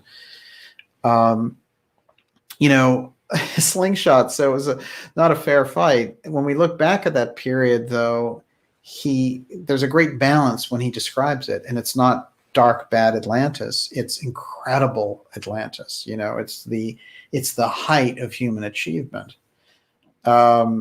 So we're kind of coming back into this, and we have the chance to take that and move beyond it. But what they did was they destroyed themselves, and we saw, a lot of the World War II destruction. In the Casey readings, he says they're all the leaders from Roosevelt to Hitler, they're all former Atlanteans. So we get into a reincarnation stream there as well when we're talking about this. So we're coming in on a few different levels, but obviously we've come face to face, and this is a rediscovery of technology and science that's laid dormant for years, largely in the mystery schools, interestingly enough. Ted Brenneman wants to know, DJ, what do you think happened to cause ancient knowledge / technology to be lost? So that would be the destruction of Atlantis, right? Yeah, and I think what they decided, I think the initiates in the mystery schools decided we're not going to, the advanced technology, if you really look at those periods from about 10,500 BC, once they had the pyramids done, and they had deposited the knowledge in the Hall of Records, they didn't say, there's still rumors of things that fly. You can still see that there's evidence of it, but it's not in popular everyday use the way it was in the culture before that. So it's kind of interesting. There's that classic reading with Casey where they're asking him, look, Ezekiel saw this wheel within a wheel and all the rest. What was he looking at? And, what kind of machinery was this? And then there's another question that says, what was the ancient Atlantean technology like? And he says, well, the technology was such as Ezekiel described at a much later date. So, meaning that what Ezekiel's looking at is an Atlantean ship. But who had kept it from all those years from 10,500 BC when the Atlanteans went to Egypt and Atlantis sank to, say, about 3,000 or 4,000 BC when Ezekiel's around? That is, it's a wide open question, and I wish he was around so we could ask him. Maybe we'll get Gigi Young on that one. Mm-hmm. It's just the kind of question we need for Gigi. Everyone, you're watching the Dark Journalist Show. We're here in X Series 101, going deep on the three different aspects of the moon, and of course the deep place that we find ourselves with the UFO cover-up and some of the invasion ops that the intelligence groups have been pushing out. We're going to be taking your questions here shortly. I want to remind you to go to darkjournalist.com and sign up for our newsletter so we stay in touch regardless of what the social media networks do. That's the greatest way for us to stay in touch with each other. And that's a free newsletter, but it's loaded with information on a weekly basis. And so if you want to know more about the shows, that's the best way to do it. Okay. I wanted to mention, too, that I guess somebody at the Marfugel show shouted out a Dark Journalist, our documentary on X-Protect, and in our channel. So I wasn't really familiar with Marfugel, and I don't think before that he had been familiar with us. And that's the interesting thing. You can have hundreds of thousands of subscribers, and different groups don't know about each other. But definitely interesting stuff, and I will check it out. And I'm always glad to hear that people are sharing the information out there. Okay. What does the assassination of President Kennedy have to do with the UFO cover-up and how the X-Protect groups work? How are those things interrelated? Well, we know that we've put people on the record that President Kennedy was assassinated over the UFO file, meaning they wanted to keep it secret and he wanted to share it. So we have X share, who wants to share the technology, move the culture forward, and we have X protect, who wants to protect it for themselves, sometimes at a lethal cost. Sometimes they just destroy the people's reputations, for example. Now, if you went back, though, to 1947 and found people involved in the Kennedy assassination involved with the UFO file, how would you feel about that? Well, that was the question I was asking myself, of course, going into the original Maury Island case. And researchers have circled around this at times. It's at times an impenetrable mystery. But in fact, it goes like this. Harold Dahl is somebody who lived out on the West Coast, and he had kind of a shipping business and a boat logging business with his son, who was 18 years old, and they lived out there in a boat with their dog. So they have a UFO sighting before Roswell. It actually happens a couple of months before, and what happens is the slag from the ships, these three metal ships show up. They're like three classic saucers, and they give off, the impression that Dahl got was that one of the ships was malfunctioning and the other two were trying to help it get out of trouble. And in the middle of that, they kind of threw something that was almost like hot lava onto the ship. And unfortunately, it killed the dog. And it burned Dahl's son's arm.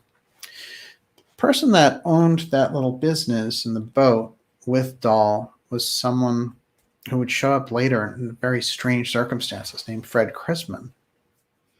Chrisman later became a major figure in Jim Garrison's investigation of the Kennedy assassination and his tracking of what he called Boeing assassins. That is, private contractors that were hired to do assassinations for a military contractor, Boeing in this case.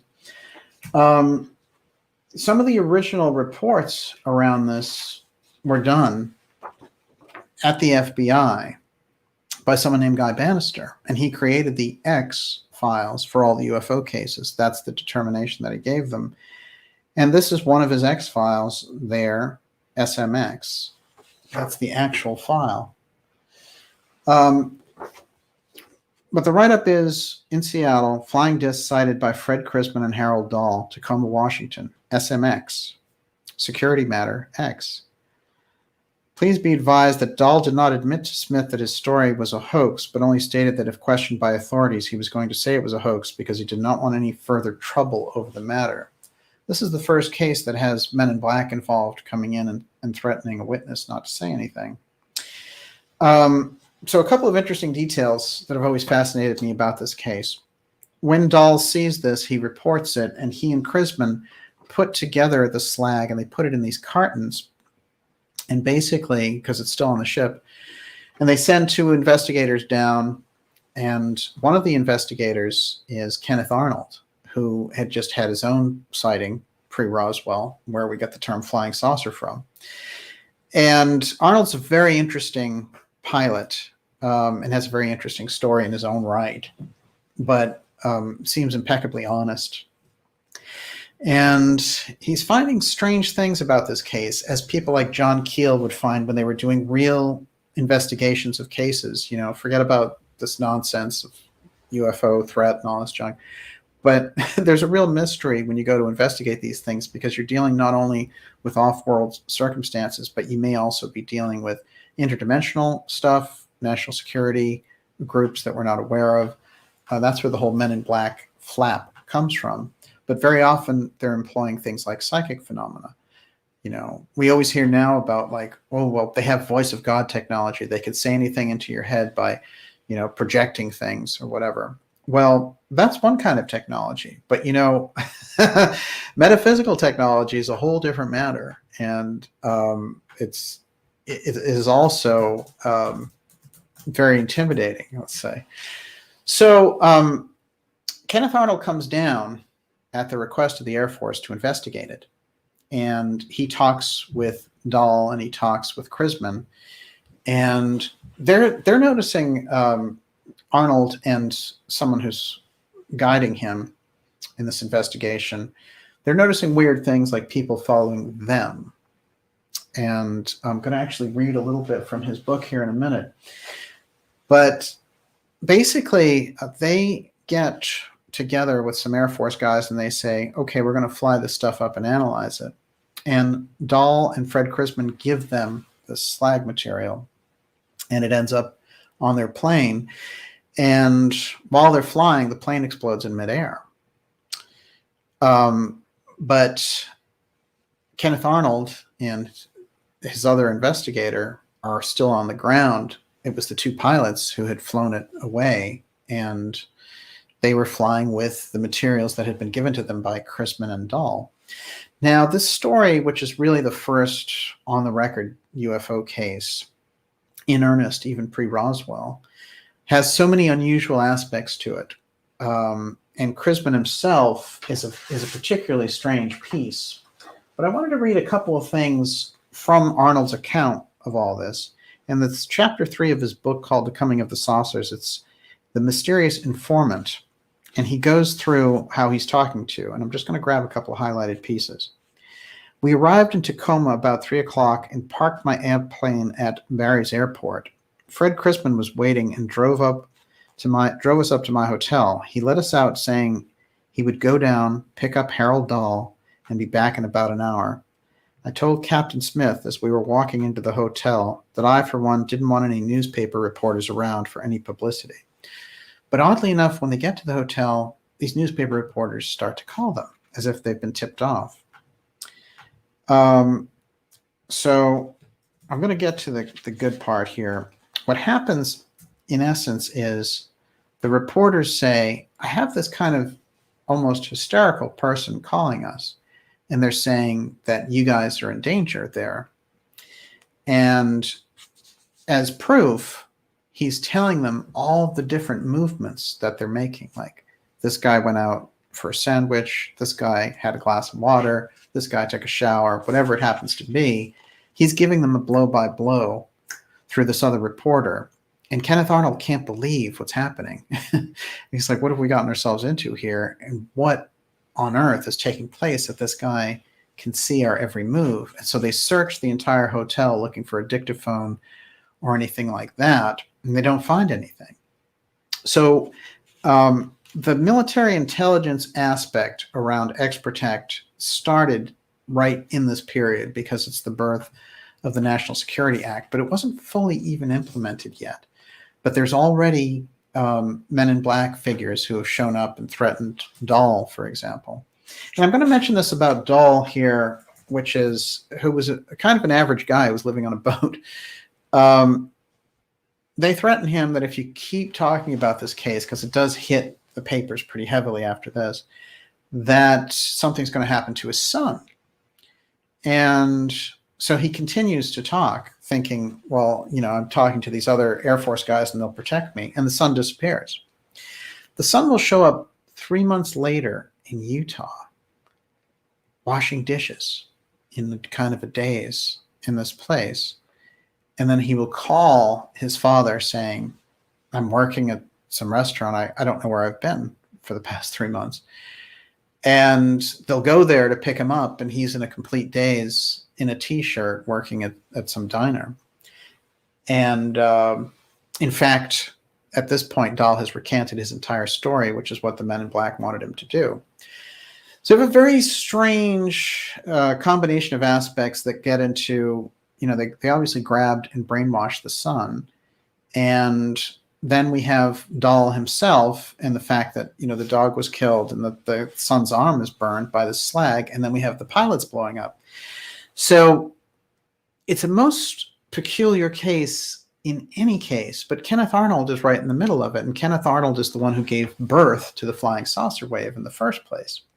So we have to understand the types of groups that are hanging out around and that I'm referring to as X-Protect, and that the means that they employ, from sort of MK Ultra means to psychic means, and finally to just, out and out intimidation means. And all because what they happened to see were these 3 ships, and then they happened to get some material on their boat. And by the way, it substantially injured their boat. So it's a classic case, but the presence of Chrisman is the weirdest part of it all, because Chrisman would be tried later as part of the Clay Shaw trial that Jim Garrison brought forward. Now, Garrison thought that Chrisman worked as an assassin for Boeing, which really is interesting if you consider that here we have Chrisman in the middle of this, and you could say he may have been associated with the UFO file, or working with aliens, or working with advanced craft that we were having, or they may have recruited him right there as part of that owning the boat and everything else. But whatever it was, Garrison had a pretty good trail on him. And what's interesting is that Garrison had worked for Guy Bannister, who had started the X-Files. And although we don't know it for sure, it could very well be that Garrison was aware of the UFO file through his work with Bannister, which is why he was aware of Chrisman. So we get ourselves into some very unusual history when looking at the UFO cover-up and how it got started and some of the places where it got moving. But here's what Garrison had to say about Chrisman, and I think it's worth looking at on the record. Yes. What year did this happen? 1947. Okay. Yeah, just before the Roswell incident. So it's June 47, and Roswell is July. Garrison issued a press release on Halloween 1968. And he says, Chrisman has been engaged in undercover activity for a part of the industrial warfare complex for years. His cover is that of a preacher and a person engaged in work to help gypsies. Our information indicates that since the early 1960s, he has made many trips to the New Orleans and Dallas area. Of course, the New Orleans and Dallas is the corridor where they recruited the assassins and set up the conspiracy against President Kennedy. In connection with his undercover work for that part of the warfare industry engaged in the manufacture of what is termed in military language hardware, meaning those weapons sold to the U.S. government which are uniquely large and expensive. I think it's interesting the way he's discussing this. Mr. Chrisman is a former employee of the Boeing Aircraft Company in the sense that one defendant in the case is a former employee of Lockheed Aircraft Company in Los Angeles. In intelligence terminology, that ordinarily means that the connection still exists, but that the former employee has moved into operation. More often than not, a bad record is evidence indicating that he had been fired is prepared for the parent company to increase the dissociation between the two. In other words, they dangle him. If he gets into trouble, they can always say, we fired him 6 months ago or whatever it is. And then finally, he has this to say in relation to Chrisman. I suggest the only reasonable conclusion is that Chrisman was, and probably is, an operative at a deep cover level in a long-range clandestine intelligence mission directly in terms of our national intelligence paranoia related to maintaining national security. Chrisman emerges as an operative at a supervisory level, acquired by the apparatus to carry out menial jobs that are needed to push a current mission forward. A middleman in the final analysis between the mechanics who eliminate and the handymen who otherwise support a termination mission on one hand, and the distant, far removed, deep submerged command level on the other. This gets right to the point of X-Protect and the early UFO cover-up, and Garrison had come face to face with it by researching what? The Kennedy assassination. He didn't set out for it, but he had come face to face with it. And his old boss from the FBI, Guy Bannister, was running a private investigation agency there in New Orleans, and his employee was Lee Harvey Oswald, who said, when I'm done with this job, I'm going to work for NASA. So the UFO file angle, the secrecy around it, and the protection of the advanced technology, along with these other elements that are deep state elements, but also deep metaphysical elements, open that story up a lot. We can understand it a lot better. And we can start to get a glimpse of that thing that Garrison bumped into hard when he was doing his investigation. But there he is investigating Chrisman, who was part of the first real UFO case in 1947. It's a remarkable set of circumstances. What book were you reading from? That is The Coming of the Saucers by Kenneth Uh-huh. Arnold. And it is, it's a remarkable, it's interesting if you go into Arnold, because he has a lot of strange experiences. And so I wonder now if his sighting of these flying saucers is more of his strange experiences, because if you go into it, his family talks about how he basically, has paranormal style experiences and almost poltergeist type stuff, which Charles Lindbergh, when he was flying across the Atlantic, said he started to hear these voices yelling in his ears, and he could feel the presence of these spirits with him. So I think there's a thing there with pilots, which is not often acknowledged, which is there is a kind of, you're above things, you're floating in the clouds, and I think your psyche is set free to a certain degree. Hopefully not too free that you can Could it keep be yourself. past life connection? Yes. A lot of pilots probably were pilots back in Atlantean times, and Yes. there might be, I don't know, they may be more advanced beings in a way to harken back to that era, and Absolutely. I don't know, that's why they're drawn to the astral realms. Well, it's interesting you mentioned that, because both Amelia Earhart and General Patton believed in reincarnation and believed they had been in these, like Patton thought he'd been in Rome fighting, these wars before.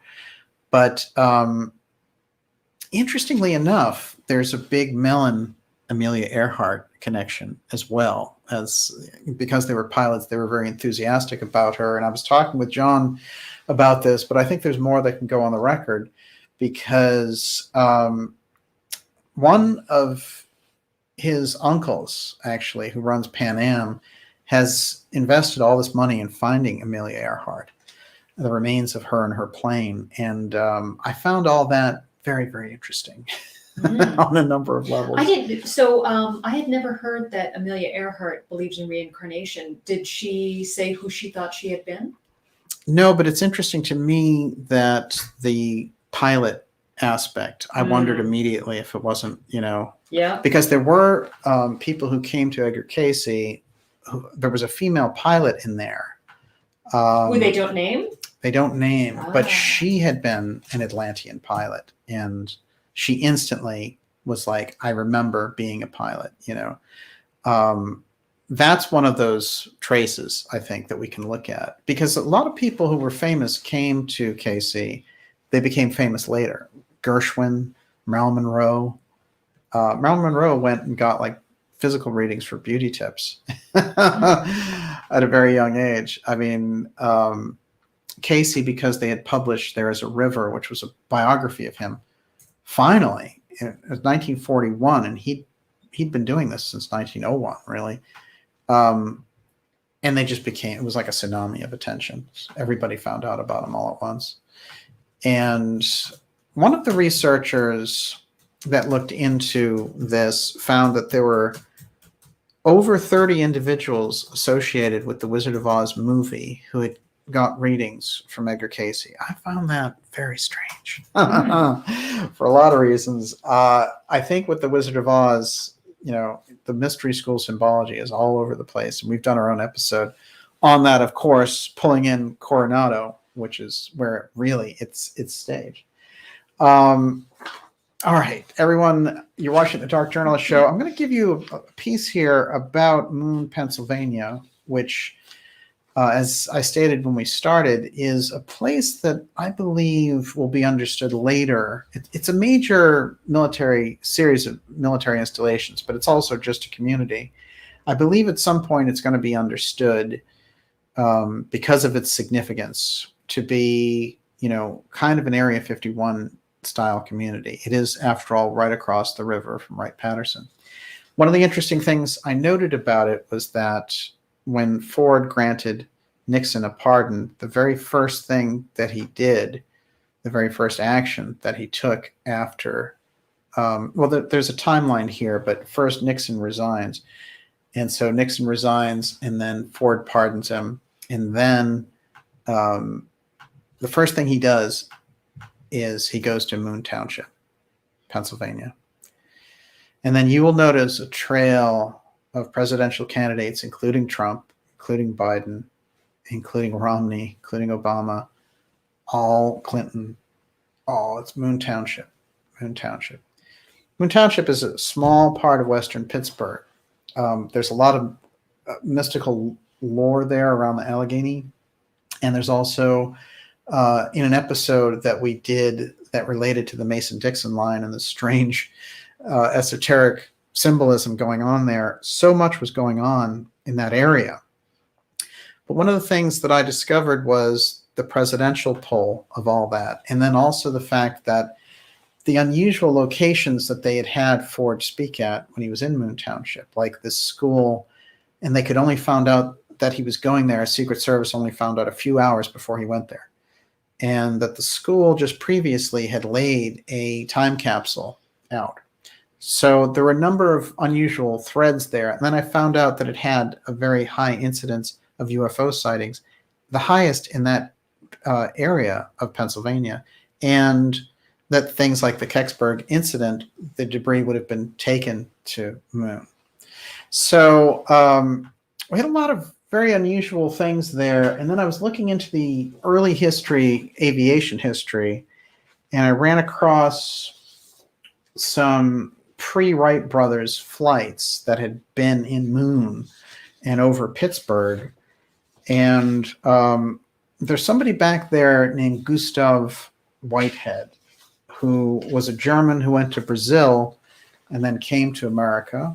Kind of interesting story here, because he flew in a plane before the Wright brothers, and it's well documented, but it's been left out of the history books, and there was an intentional hush-hush campaign about it. Gustav Whitehead, according to a book and newspaper stories, made a very early motorized flight through Pittsburgh over Moon Township in April of 1899. That's 4 years before the Wright brothers. In the 1920s, John Bell of Carnegie purchased a number of small farms in Moon and established a major commercial dairy farm, 1,900 acres of land. He was bought out by Mr. and Mrs.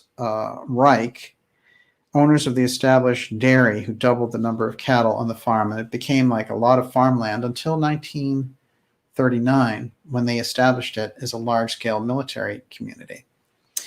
But that interesting plug-in of this figure who was left out of history, but who had, there were newspaper accounts and witnesses and all the rest that he was the first one who'd flown a plane, and that he'd beaten the Wright brothers out for this, but they needed to be awarded that honor.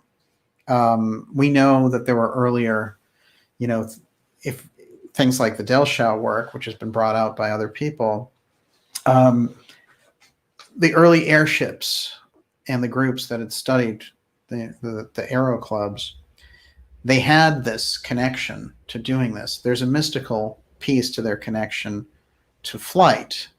And so that's why I think there's mystery schools involved here. But this guy being left out is very suspicious. But his flight, his groundbreaking record-making flight, is over Moon, Pennsylvania. And it makes me wonder, in looking at that area, is this the reason he's left out of the history books? Here's a couple of quick things. And then now we have the John Bell of Carnegie. So we're getting some odd things there. They decided they would make this military airport there in Moon Township, and it became the International Pennsylvania Airport. There's a couple of things I want to show here in relation to this, and it always grabs me when you look at that airport, because it is so bizarre. And of course, it's in the shape of a gigantic X. I'll get into that in a minute. This is a shot. That is, it's interesting. That's Da Vinci and some of his early airship looks there. Da Vinci is in the 15th century, laying these things out, and I think it's quite remarkable that he's showing complete advanced technological designs. This from Del Show, of course, using the name Trump up there. We did an X series episode highlighting that. I think also we're getting that hint that Trump and the Trump family is associated with this advanced aerial technology.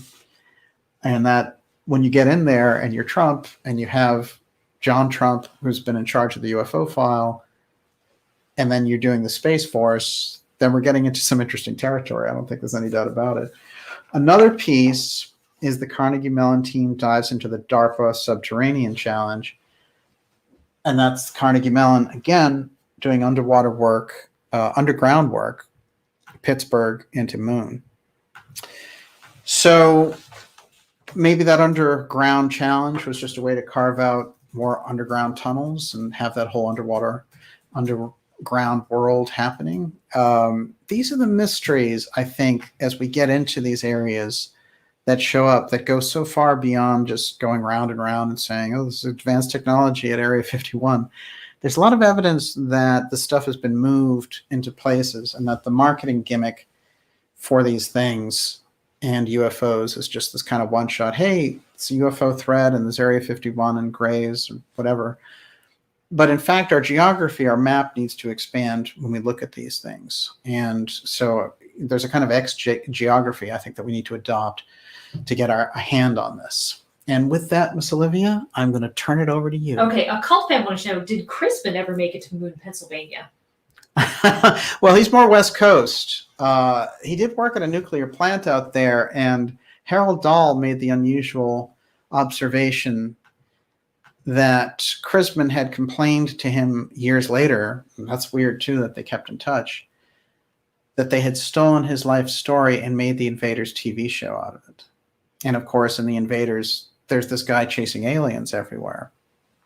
And the aliens are here, and they look like people. And they do.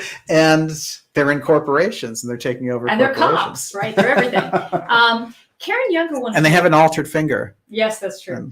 Some of them. Karen Younger wanted to know, does anyone know if DJ has ever talked about Phil Schneider? I'm almost done with the Archive X series, and so far I would say no. He's come up a few times. What do you think about Phil Schneider? Oh, Phil Schneider is absolutely fascinating. He's obviously somebody who worked drilling out underground tunnels for the government. There's no doubt about that. The other parts of his story, he said that his dad was a German scientist and was a Nazi scientist. It could be true. And he died very shortly after coming out with his revelations, in fact. And Alexandra Bruce investigated his murder, and she calls that book The Philadelphia Experiment Murder, which I think goes into it and opens up a lot. And she did a remarkable job, as she's prone to do in her writing. So I think there was a lot with Phil Schneider that he let out. He may have had some damage. He may have had damage from his experiences, and I mean that he may not have had the mental clarity at times when looking back at the stuff. But I think he was trying to give an honest account. And of course, one of the things that he accounts is that urban legend of when they're drilling into one area, he and a Green Beret go in there and they run into an alien, basically. And that there's something like a firefight between the two of them. And that became extrapolated out for years as a very strange story of what took place. So inside a mountain, I guess if you were an alien working with the government, that's probably where you'd be. Something really resonates about his story, I have to say. I mean, obviously, he wasn't acting when he was giving his testimony. I mean, he's very authentic emotionally. Yes. And I always circle back around to it and say, we know that we know there are underground bases. Yeah. Is it that hard to believe? I don't know. It's disturbing to believe his testimony. There's a ring of truth in when he's talking. It's almost like you can't miss it. He has all these little artifacts and things, and he's like, be careful when you touch them because they might fall apart and stuff. But also, why was he found strangled? Let's think about that. He had only come out a few months before, and he'd had health issues and stuff. And so their official thing was, he strangled himself. But, it's the succession of time between when somebody comes out and when they die. I always think about this with Mac Tawney's and his book Crypto-Terrestrials, which theorized that there were underground aliens and that they were just other groups of humans. They were a tiny bit advanced beyond us, but he died under very strange circumstances as well. There is a legacy of people who have died under strange circumstances in the UFO field. It's undeniable that there's an ex-protect element that has been active. Sometimes, like with Harold Dahl, they just intimidated him and then discredited him, made him confess to a hoax to the FBI, or he wouldn't get his son back. So there's that aspect as well. But the case of Morris Jessup kicks a lot of this off in the late 50s. He's really the intellectual who can bring the UFO story forward. And he is found in a park, dead of carbon monoxide poisoning. And his friend was, somebody who really figured in as a scientist named J. Manson Valentine, who discovers the Bimini Wall that Casey had predicted was going to rise. And that's who he was going to visit. That's who he was on his way there. And he said, it's very strange. Manson Valentine, when they asked him later, he says, he was his really good friend. And he says, very strange. I had no idea that he was suicidal. So he was clearly rubbed out. And, we've had others. James McDonald is another one who got really close and even brought congressional hearings for UFOs. This is why I take it as really offensive when TTSA comes forward and says, well, what we're doing is 2017, we released this stuff, and they kind of date UFO disclosure and from the stuff they did with a New York Times reporter, which is the Tic Tac, which I think is a sham. And so they're trying to eliminate that history, create a new narrative, and it's all because a bunch of CIA people are behind that. But there have been people who've been on this and working with it. Look at the 1950s. It was a gigantic explosion. Even Jackie Gleason was a huge investigator around this topic. So I think the most offensive thing about the TTSA is wiping out the history. One, utilizing the CIA to create a threat op, and now $50 million in debt, shoving Lou and Chris Mellon out there, whatever the deep state strings are, pulling those guys, and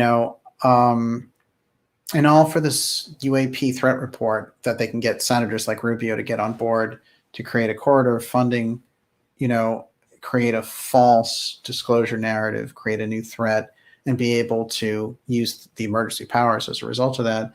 It's a real scam. And I think when we get into the lives of these people who've gone forward and really dug in, it's hard for me to imagine why legitimate UFO researchers would ever go along with this charade. It's really a circus, if you think about it. It's been a 3-year disaster circus, and this is the worst part of it because now they're bringing out the threat and the media is buying it hook, line, and sinker because they're under orders, So if anything, on the independent media side, we need to bring forward the truth on these things and smash those types of operations with the truth. that's what we're capable of, and that's what we should be doing. Everyone, you're watching the Dark Journalist Show. We're going to be taking more of your questions here.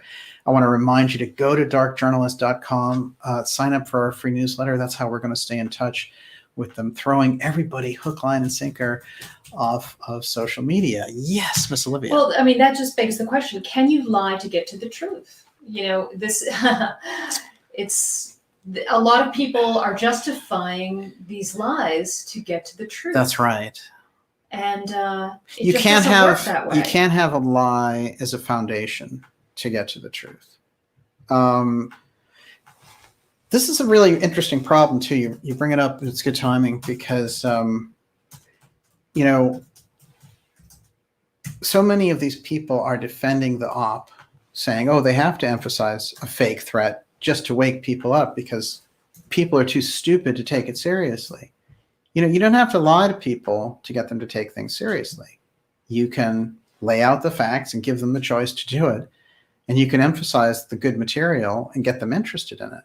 But to go along with CIA liars and, you know, to have a corporation set up that's a dummy corporation with a CIA executive board to promote a threat so the media has plausible deniability.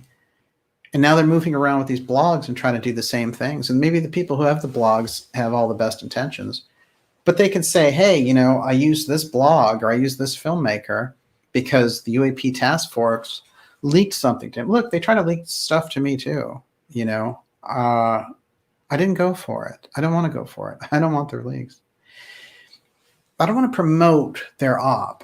I want to smash it. And I just want to smash it with the facts. I don't, it's not a personal thing. And I hope all the TTSA people go back into the national security woodwork where they belong. And that includes Lou, you know. And I hope he can find gainful employment in the national security apparatus. But no, he's running for Congress. Oh, that's right. Congressman Lou. We'll have to get our congressional hats on for that one.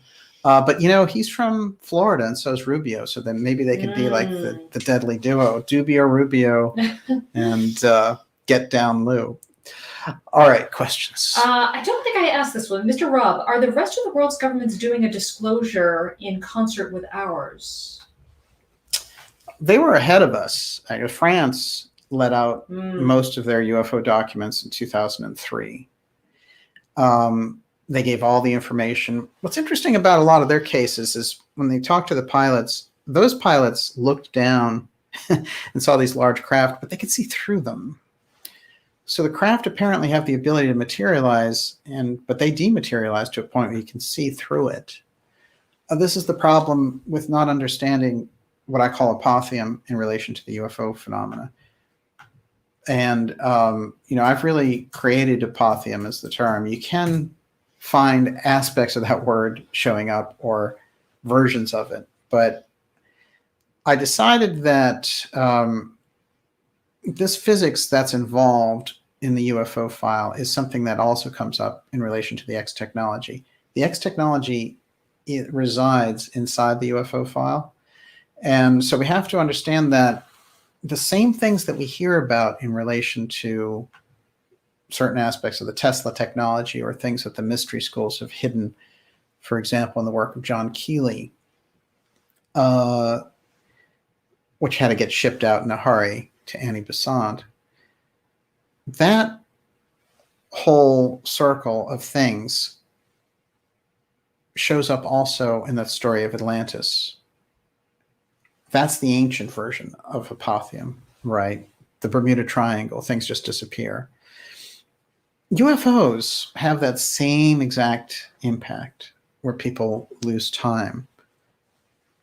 They walk, you know, they get abducted through walls. How does that work? They float. So the ordinary laws of physics and matter don't apply when there's a UFO encounter and when we have UFOs involved. There's so many man-made UFOs that you can have just, hey, somebody had a sighting and nothing happened, right? But the real cases where somebody actually interacts with the alien life, all these factors are there. The missing time is particularly important because the relationship to time changes as well. Also, where those craft land, nothing will grow. It's upsetting the actual physical field. So Apotheum needs to be understood if we're to get to the bottom of it, because the groups that are inside the government and have been working with this stuff for 70, 80 years, they're aware of that Apotheum piece. And, you know, Joseph Farrell has a catchphrase, which is kind of interesting. If you can get torsion physics, it'll make the atomic bomb look like a firecracker. It's that kind of a thing. I think that the Apotheum thing is completely unpredictable, and it changes, you know, where there's no universal law of physics, then there's no reality. So it's upsetting anything that we understand as reality. So that has to be a key part. It's a reality distortion field. And, you know, we see that mimicked in different movies and TV shows. But I think we have to understand that as when we get to that level of interacting with the technology, there's a part, or with the UFO encounters, there's a part where this just reality distortion starts to happen. You know, people start to see things. They call it screen memories. And they say, oh, you know, I don't no longer see an alien, I see an owl. Speaking of owls, we can't get out of this episode without Twin Peaks. Are you ready? Are you ready? We know there are some Twin Peaks fans there in the ideas room. A cult fan? But this one is going to blow your mind. Before we get to it, I want to mention this guy just got on board. Senator Martin Heinrich, Democrat of New Mexico. He talks about UFOs, aliens, and Roswell in a new interview because they're a big threat out there and he wants to get in on it. Well, it's interesting. Hillary was going to take him as her VP back in 2016. This guy. Let's keep an eye on him. Oh, I think he's another one. Yeah, I think he's another one like Rubio. He seems quite young. Oh yeah, he's young. He's like, well, he's in his late 40s. Okay. But, you know, relatively young. And I think this is a guy to watch. Martin Heinrich. What state is he from? He's a Democrat from New Mexico, but he grew up in Nevada. Hello, Area 51. Hello, okay. Harry Reid territory. Here, can I have the picture? Which one? The picture of him. Oh, it's gone now. Okay. It's been memory hold. Okay. But yeah, quite interesting. I'll give it to you. I wanted to also show you this before we dive into this. Popular Mechanics now. This is their new ad. Okay, when I went to get away from them after reading an article there and thinking, you know, Popular Mechanics is really terrible now. And they never were very good. Since 9/11. They came back at me with this. Popular Mechanics, the new ad. Building plans, UFOs, monster machines, and badass planes right this way. Look at that, UFOs. Now Popular Mechanics is getting ready to control the UFO narrative. It works so well. So you can hit with a question, then I'm going to get into the Twin Peaks section. Okay, I'm just going to throw this out. I don't think you mentioned it. Sarcastic Warlock said, Israel wants to send a sperm bank to the moon as well. Wait, Sarcastic Warlock? So Israel. All right, that's a good one. Listen. Okay. It's an original name. I like that. Israel wants to send a sperm bank to the moon as well. Oh yeah, I did hear that. That doesn't go so well with the fact that one of the craft they sent up there tipped over. It's kind of a problem. One small step. All right, here's the thing I want to throw in too. CIA as entertainment, UFO threat as entertainment. There's a guy out there named Chase Brandon, and he is a CIA entertainment liaison. If you look up his record, he's worked on a lot of TV shows, a lot of movies. Somebody he was hanging around in 2012, 5 years before the TTSA came out, was Tom DeLonge, where he appeared on a TV show with him, along with James Fox and Larry King and some others, and he actually set the show up. That's DeLonge with Michael Shermer and James Fox and Larry King, but Chase Brandon was on that show with them as well. But that's 2012. So the CIA entertainment piece was thinking about how do we run this out, and it took them about 5 years to suss it out. Chase Brandon is going to, the more we look into him, the more we're going to see that entertainment liaison with Hollywood thing, rehabbing the CIA's image, setting it up, and creating UFO entertainment with DeLong. I think we're going to find the root of the whole op by following that trail, because again, this goes back to 2012. So I wanted to make sure that I put that on the radar. And with that, I am going to get into Nixon, Twin Peaks, and the UFO file here. It's going to be brief, and then we'll take the rest of your questions. Okay. Is there anything I'm missing? Well, I got a big question for you, so it's too big to just throw in there now. All right, hold it. Okay. I'll go through this, because this I'm going to investigate further. So this is preview of coming attractions, shall we say. But some of you are going to be very familiar with aspects of this because we brought it forward, but never about Twin Peaks. How Richard Nixon, L. Ron Hubbard, and conspiracy theories tie into Twin Peaks. That's a Wall Street Journal article. It's not a blog or something. The Secret History of Twin Peaks, Milford, Nixon, and the Blue Book Years. Frost has an incredible grasp on esoterica and the UFO file, which is very evident in the Twin Peaks series. And he uses things like the Dweller and the Threshold, which is a major device that is used by our friend Rudolf Steiner. And actually in Bulwer Lytton's case, they brought that forward. It's very interesting, actually. I find it quite fascinating. Oh, we're getting some interesting picture stuff. All right.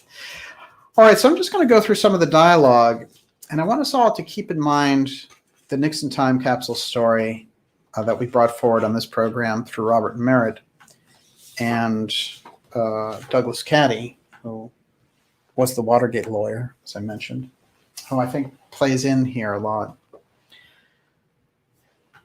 President Nixon. So they're calling the shots now. They'll drown out every last damn cat they let one out of the bag. It's not just that thing I showed you. I'm told there's more than one kind, too. Speaking about aliens. Different species. Maybe as many as 6. This is out of the mind of Mark Frost, but I'm saying that he's so informed. It's important to watch his language here, I think. We don't know what they want. Hell, some might be nothing more than the equivalent of long-haul truckers, but a few of the others, they've got agendas. I've heard all sorts of batshit crazy ideas, and they built bases, vast complexes, all underground. Here in Nevada, Washington State, and Dulce, New Mexico. We were just talking about Phil Schneider. At least one in Australia they call Pine Gap, way out in the desert, the outback. A goddamn kangaroo couldn't find it. It's interesting because, you know, as we brought forward, Nixon was trying to develop alternative energy out there in Pine Gap using reverse engineered energy formulas. Who built them? This is the guy asking the questions. President Nixon, our own people, they say, the ones on the inside, the wise men.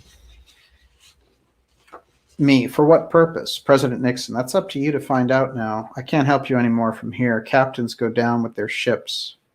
But I can tell you these things are part of something even bigger, something old and dug in. And it's all been here all along watching us. More than that, manipulating. We're all so caught up with our petty, and then he trails off. This is a new question. I looked at the president, who was grinning at me in a way I can only describe as sly. Me. I would feel more comfortable about expressing it if the suggestion came from him. President Nixon. What did I tell you? Good man. Loose lips sink ships. Me. But now you got me curious. Is this something you're actually considering, sir?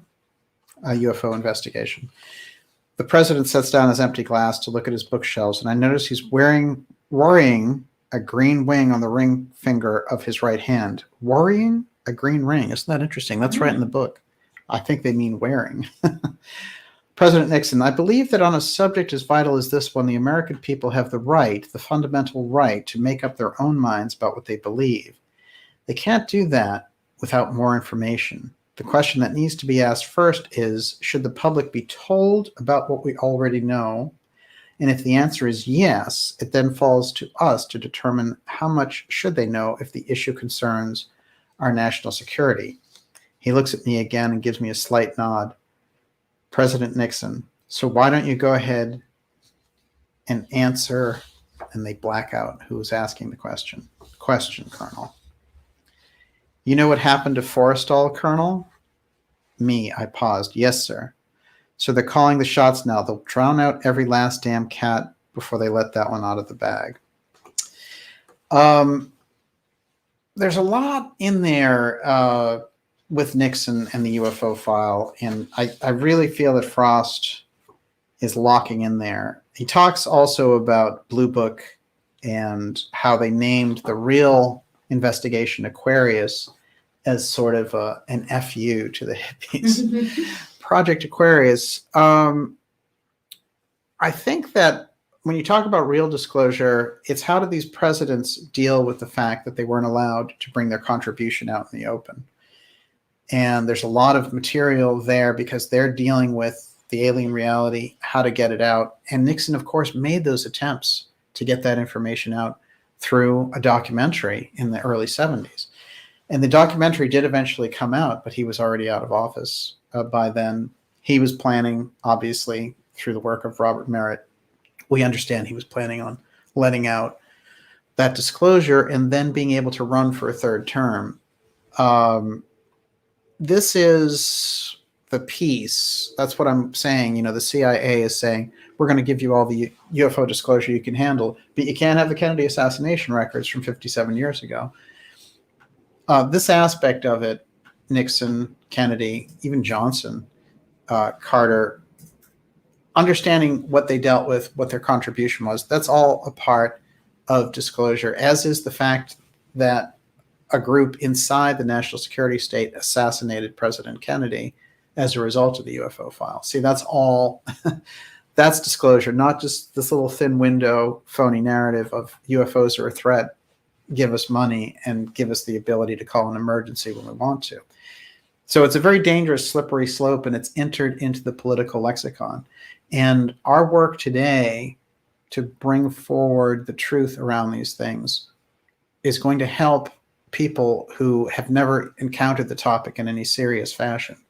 And so I think we need to be aware of that and spread the good information around this. Yes, Ms. Yeah, this is so fascinating. Space Ghost says Forrestal's family said an ET entity was visiting him in the hospital after hours. Lots going on with him. Absolutely. There's always little tidbits. I've heard that story, yeah, and I absolutely believe it. It's incredible. Go for it.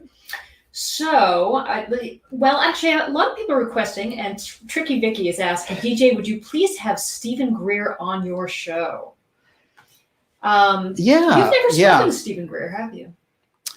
No. I'm trying to think about his work. I mean, the work that comes up now with Greer, he understands that they're trying to push a UFO threat the same way that we understand it. So we need more of those voices out there. And there's probably an opportunity for us to talk to Greer. I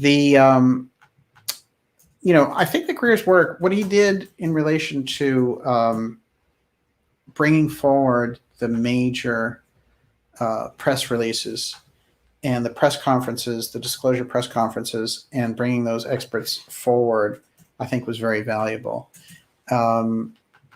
For sure. And I would say that in the grand scheme of things, I do feel like we need a new UFO file research trail that goes and understands the deep state side of it.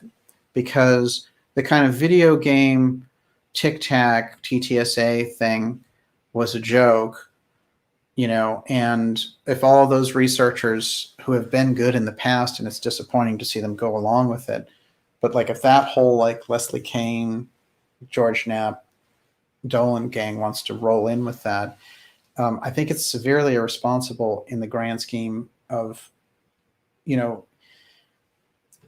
it's tough to say because, I like their work, but I feel like it's a betrayal for their listeners and for the people who watch them because they're getting wrong information.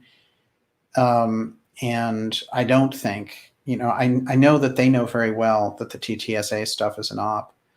And so for more people who are throwing off the TTSA thing and going in the UFO file research direction, there's so much to work with there. That's what I am more in favor of, people working on the real track. If other people want to go over a cliff with the wrong track, that's okay, but they can't drag all of us with them by supporting the UFO op without being called out for doing it. So, it's become different. And I know that very often in a space like this, people will say, well, so-and-so said my name, that's slander or something like that. No, you can say my name too, and you do it behind your paywall anyway. But the truth is that, we all need to get together on this. And, I read the transcript from Grant Cameron. I'll just use that as the example. They know that they're lying. Lou knows that he's lying. Chris Mellon knows that he's lying. And TTSA, run by a bunch of CIA agents, is lying.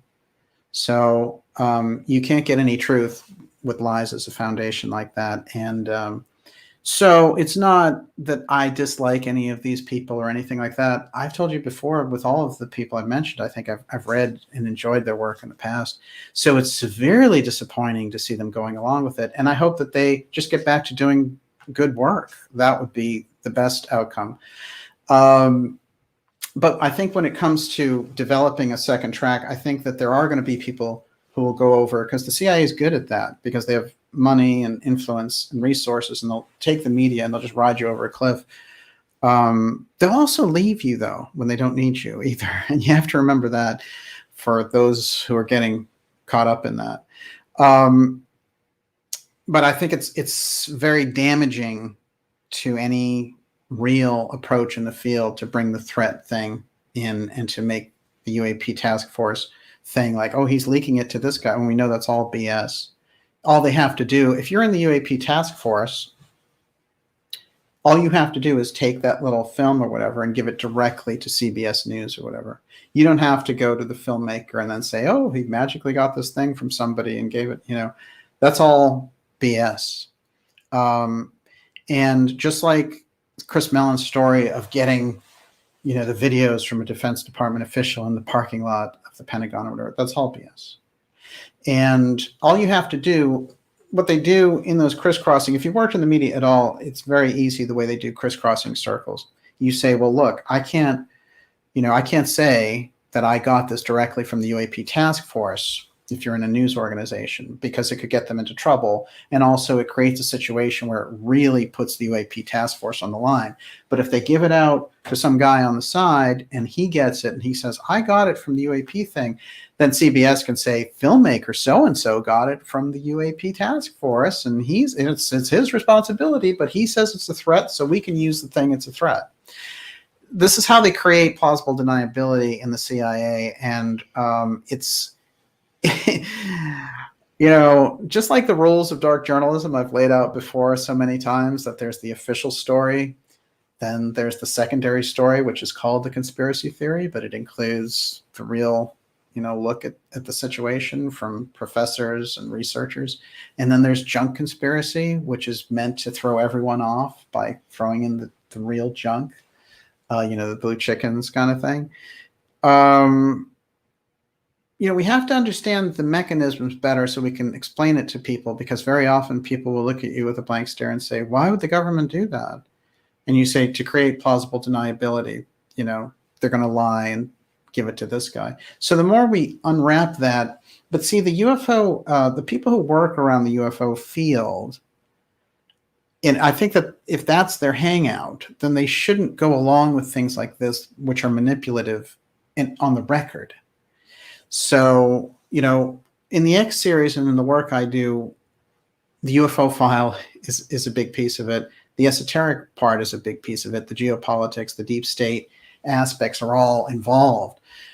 But I think if you're just involved in the UFO side, they should, more so than ever, they should get together and do that. Yes. Esoteric 369 Wall. Does DJ think Daniel Sheehan is being used by Lou and possible CIA mind games are afoot? I think it was it's all very weird at that point. And, Sheehan has a track record of doing good work for Greer and looking for UFO truth and all the rest of it. So whatever it is, he'll shake it out, I'm sure. But Lou and that whole thing, the new thing is that he's a victim. He's Me Too Lou, right? And his superiors have made it impossible for him to find gainful employment, boo-hoo. He's lost his parking spot at Langley, So, I don't buy into those things. They're always reinventing him to see what's going to catch on. And they constantly can be like, he's being suppressed. And that's a news story too, So they have all these things that are cooked up. It's all a waste of time because, in fact, when we look at the real aspects of the UFO file, we're in such deep, deep territory. And that's where we need to go with this. Yes, Ms. Olivia. Chuck Bam, what does dark journalists think about CE5? Well, if the question is, do I believe that there's the ability to interact on a consciousness level with ETs? I think it's definitely true. I don't think that, I haven't had people who've done those types of things who've come back with great stories about it. And so I think that some of that stuff gets into marketing and things of that level. But certainly the concept of, interacting or consciousness interaction with aliens and higher cultures that are off world is very sound, so it's certainly possible. Yeah. What else you got? This is a question we get a lot. Jamie Sutton, DJ, do you really believe that we've been to the moon? There's so many issues with the official narrative, and we haven't been back in over 59 years. Something is wrong there. Did we go in the first place? Well, look, we get into all kinds of interesting territory when we look at it. But for me, I think there's enough to suggest that we made the effort using Nazi technology. And this is something that Joseph Farrell has researched. He felt that we had a way to get up there but couldn't get off. And that what was used was something that the Nazi International had kept through programs in places like Argentina, in that they had to make a deal in order to do that. I think it's really possible because there are too many unusual things. Why would you stop a moon landing program? It is very unusual. There is a guy Bill Casing, who wrote the book, We Never Went to the Moon, and it's not some weird flyaway book. It's very solid. He also goes into detail about people who had studied this and the technology they had used and the costs and all the rest of it. None of it made any sense. And when they went to present those things to Congress, they would, like the people around JFK commissions or the 9/11 commissions, start to be bumped off. So when you see those things happening, something's wrong. And for me, I think that's pretty telling that the real story never came out. But it seems that we've been able to achieve space flight, certainly. And in 50 years, it looks like we've gone pretty deep. Yes. Michael Snow, do you have any updates on the whole Ringmakers of Saturn story? That one sits out there as some of the most solid. This is a scientist who wanted to go on the record that this is how he briefed the president. And he was around for years and had worked in those groups of military contractors like RAND, so I think that's a hard story to get around. And one of the things he was saying, though, was that somehow they were creating rings around other moons and things like that. And that's something that we had realized. What are they up to making these rings? So I think it hangs out there in the Black Project world. and I don't think we're getting much of an update. I know that Norm Berggren has passed away, but he did go on the record before he died. Yes. Bingo, it's a pickle. Dark Journalist, do you think the UFO disclosure is connected to the COVID vaccines? I think the rolling out of the operations around these things, the promoting of the hype, the centralization of power. I mean, there's so many things that happened as a result of the COVID thing, destroying all these small businesses, consolidating power, real estate grabs, so there's a lot of interrelated aspects. The UFO op is interesting to me because I know that they have had it as a plan for a long time. You'll hear people say, like some of the researchers out there will say, oh, well, I don't think that there's an alien invasion false flag happening. But if it is, then it will be a false flag. Well, it's too late then. You'll be in it, they'll be doing the War of the Worlds thing and you'll be cooked. So you have to expose it before they do it. And it's certainly a plan that they have on the table. With the way that they've been pushing it and the threat aspect, to me, we've never seen them do that through the media before. So it represents a change of policy. Change of policy is that's where you pay attention the most, because something is coming when they change the policy. And I've noticed that in relation to continuity of government around the COVID operation. And we certainly had a medical emergency going on, but they were piling this other thing in, piggybacking on top. And the continuity of government, I can tell you, was not something that was mentioned and wouldn't be casually dropped by a person like Nancy Pelosi, for example. They just didn't talk about it. So the one time anyone talked about it in session was Oliver North, when he said, well, I use the continuity of government communication system. And all the senators stood up and said, you can't talk about that. So the COG aspect is crucial. And I don't think that there's any doubt that when that story came out, that the narrative had changed. There was a change in how they presented things. Now it's the UFO file. And the UFO and COG crisscross, remember, all they need is an emergency to call COG, which is basically Northcom takes over America. So would an alien invasion be it? Yeah, it sure would. So we need to be very careful about what they're up to, because remember, this isn't about, do you trust the government or do you trust science or any junk like that? You could always have, some psychopaths in the deep state on the military industrial side and on the intelligence side who are collaborating, trying to make this stuff happen. So any good journalist should expose it. Yes. Christopher Dorsey says, DJ, genetic component to the UAP op. TTSA board members background heavy in biosci. Yes. This is the weird part, which is all of them, including Elizondo, have this kind of weird bio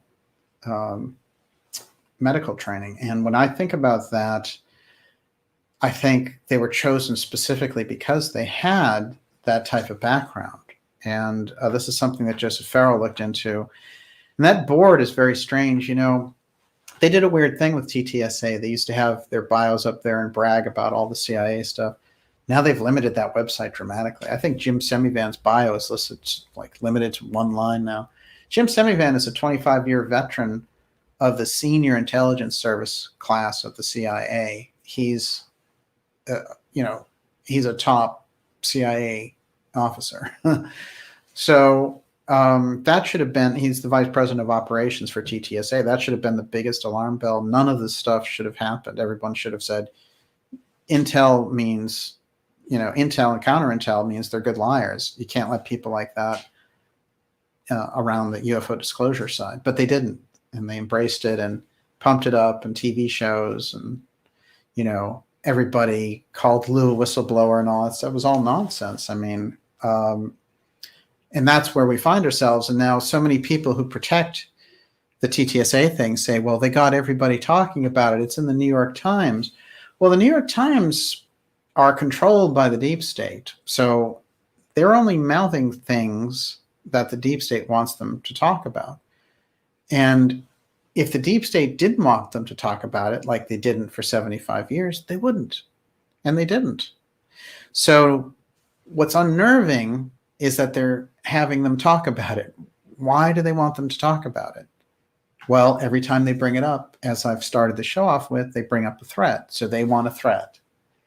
And because what they can do when they create a national, international incident, a global panic around the UFO file, they can consolidate the way they consolidated with the COVID operation, the way they consolidated with 9/11. 9/11's not explained.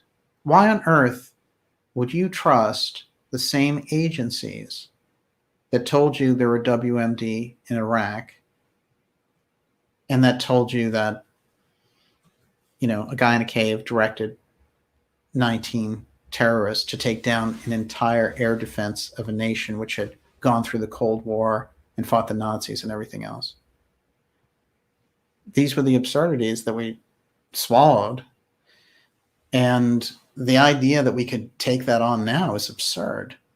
So please, when it comes to the UFO file stuff, let's have the researchers have a threshold of truth and not work with Central Intelligence people who lie for intelligence purposes. That's their job. Why should we expect anything else from them? I often say expecting truth from the CIA is like the NAACP going to the Ku Klux Klan for a togetherness rally. You just wouldn't do it, you wouldn't expect it, and I don't. So that I feel is a central piece. But I'll tell you, with the way that they're working this, they're trying to get ahead of us, and they're trying to rush this thing out and all the rest of it. And the marketing is on top of it. The marketing's very important because they want you to repeat things, and we have people, I have people that I know who say to me, well, I saw it on TV, they actually have the footage from the Navy, so we have to do a better job of informing people. That's what we're trying to do. The problem is some people still have some sort of belief in these structures, and they give their power away to them. So like the media, the government, and there are some of us who are, I'm sure they'll come along, but who are further along, we've lost faith in these structures that are falling away. Yes. Right? Didn't Gigi talk about bifurcation? Yes. Yeah. She's got it right. I mean, a lot of us, it always shocks me how many people are willing to sell their soul to get on a TV show, right? Ooh, and or the possibility of one, and one that doesn't even pay them, right? As we know, like Ancient Aliens, it's a free gig. You don't get paid to be on the Ancient Aliens, for example. So and I just think it's really interesting how, well, Catherine says this all the time. People sell out, and they sell out for cheap. Right? Yes. Oh, yeah. Yeah, it's always remarkable when you look at it that way. Everyone, you're watching the Dark Journalist Show. We're going to take a couple more questions here and wrap up this live, exciting Memorial Day X-Series episode 101. It's great to have everyone here. And the questions and the ideas from just off the charts tonight. Let's take a couple more and we'll be out. Okay, well, let's talk about, what do you see them creating here? Is there going to be is the UN going to be the beginning? Is this their goal of a world government, of a one world government? So let's play out a scenario, and nobody knows, right? And we also know that they have multiple plans on the table, right? There isn't just one plan that they're putting all their chips into, right? They can pivot. They're nimble, right? They can choose different ops. They can go with this op, that op. But ultimately, do you feel like they're ready to install kind of the beginning of a one world government through the UN? In response to Excellent like point. A false flag. It is. This is exactly what they're trying to do, which is create a one world government. That's been the goal. In the Nazi era, the Nazis wanted to have complete domination. They wanted planetary domination from space. That's what they were working on. And then we got their scientists, and somehow that mentality bled into what we were doing. The problem is, just like what we see with them, harassing Russia, for example, because Russia's not going along with that Davos crowd. Our own country, America, should not be going along with the Davos crowd. But this is the problem of it. It's the consolidation and the corporate mastery versus the sovereign nation idea. The one world government, if you had an enlightened culture and all those cultures wanted to cooperate together, you can see how the United Nations and the ideas behind it were formed because they'd gone through world wars. But those things got hijacked by the Rockefellers, and they became consolidation to create corporate zones where the bankers were in charge. So Catherine Fitz calls it the central banking warfare model. This is what we've had. And so in order to get past it, we can't imagine, those people, who have acted completely insane and gotten us into world wars and attacking Iraq and all that other stuff are somehow, with a one world government, going to become benevolent. If anything, they will look at the population the way that they're doing. I mean, look what they just did. Hey, we're going to have this large scale experimental injection. I mean, the regard for the population is at an all-time low. And there's a huge cycle of disrespect between the leadership and the citizenry. So you don't correct that with expanding the powers of worldwide dictatorship. We have not encountered this before. We're in a different time, and we need a real politic for dealing with it, because the truth is they're trying to take things like the UFO file and use them as wild cards where they can organize this.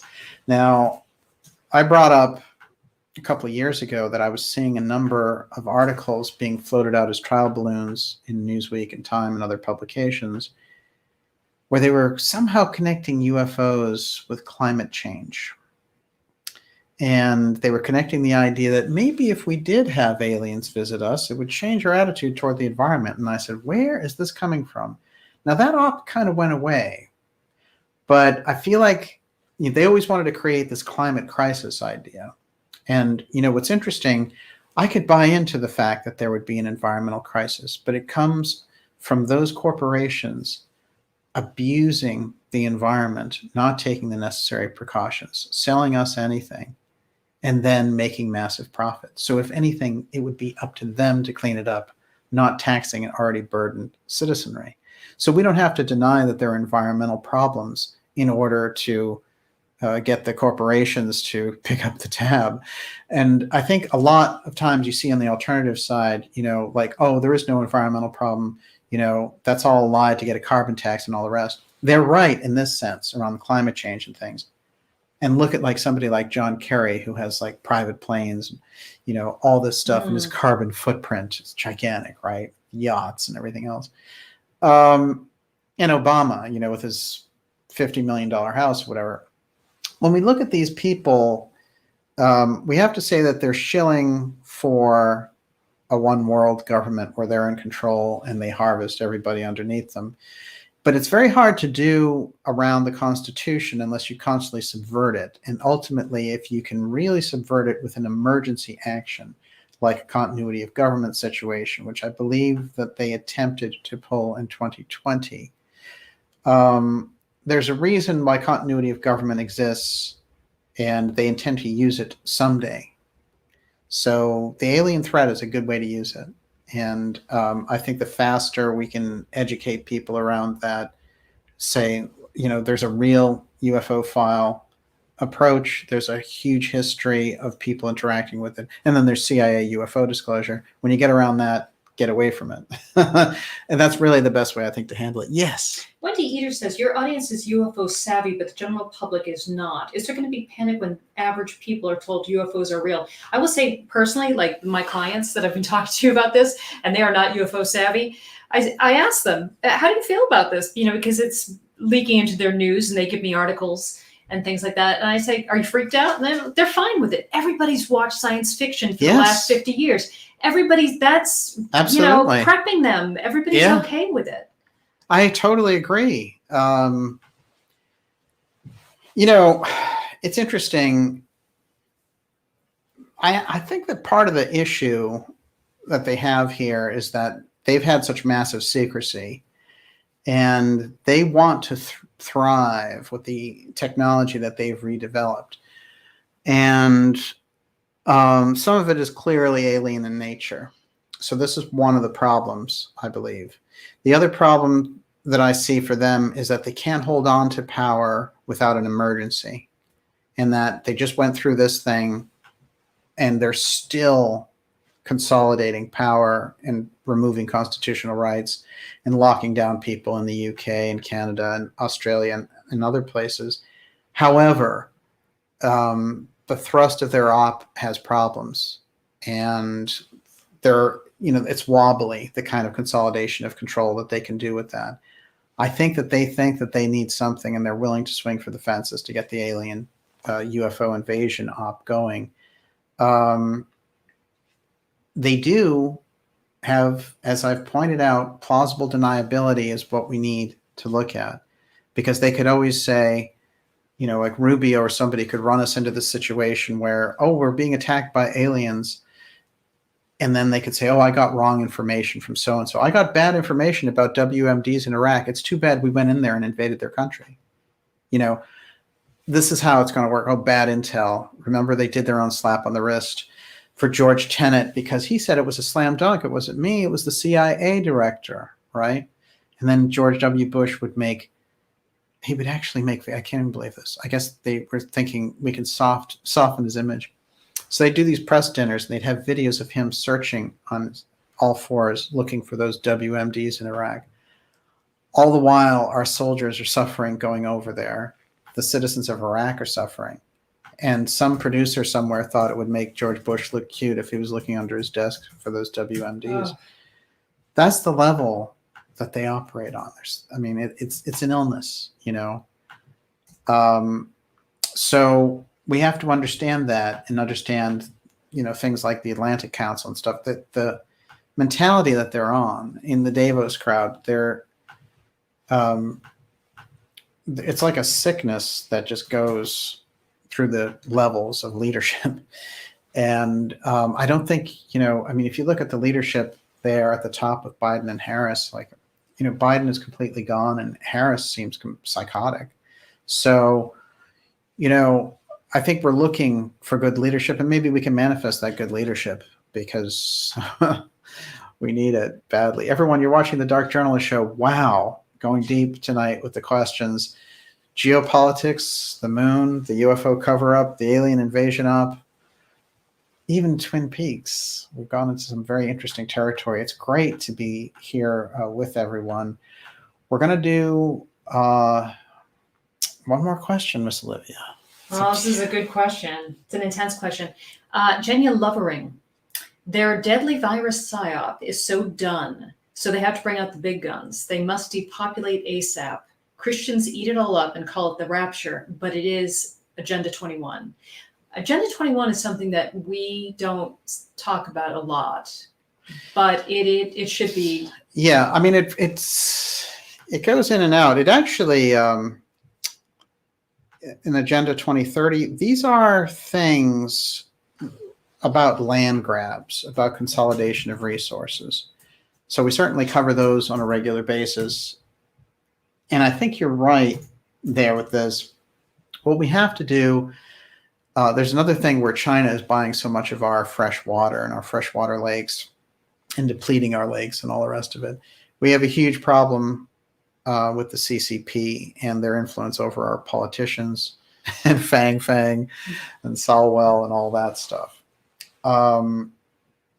These are issues which are large scale. And I would say that, for example, the Bill Gates grab of half of American farmland, and Agenda 21 is the crisscross into that. This all goes back to NAFTA and GATT, where the idea was we could throw these farmers off their land, consolidate the land, throw them into the cities.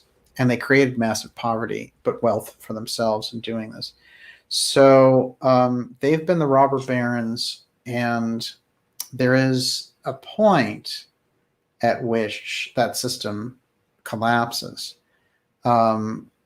So one of the things that Catherine Fitz has advised us to do is prepare for when their system collapses.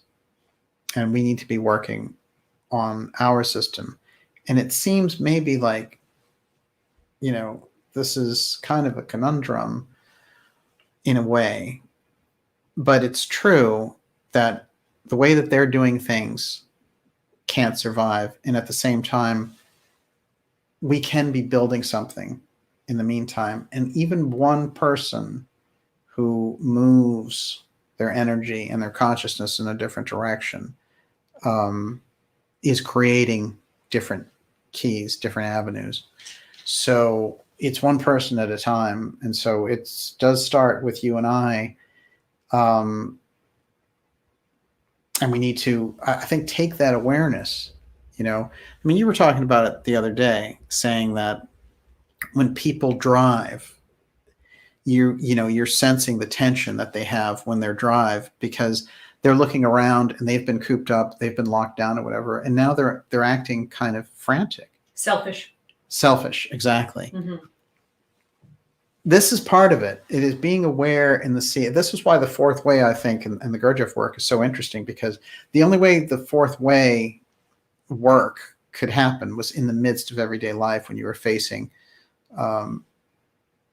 opportunities to stress out or opportunities to hold your center in the midst of difficult circumstances.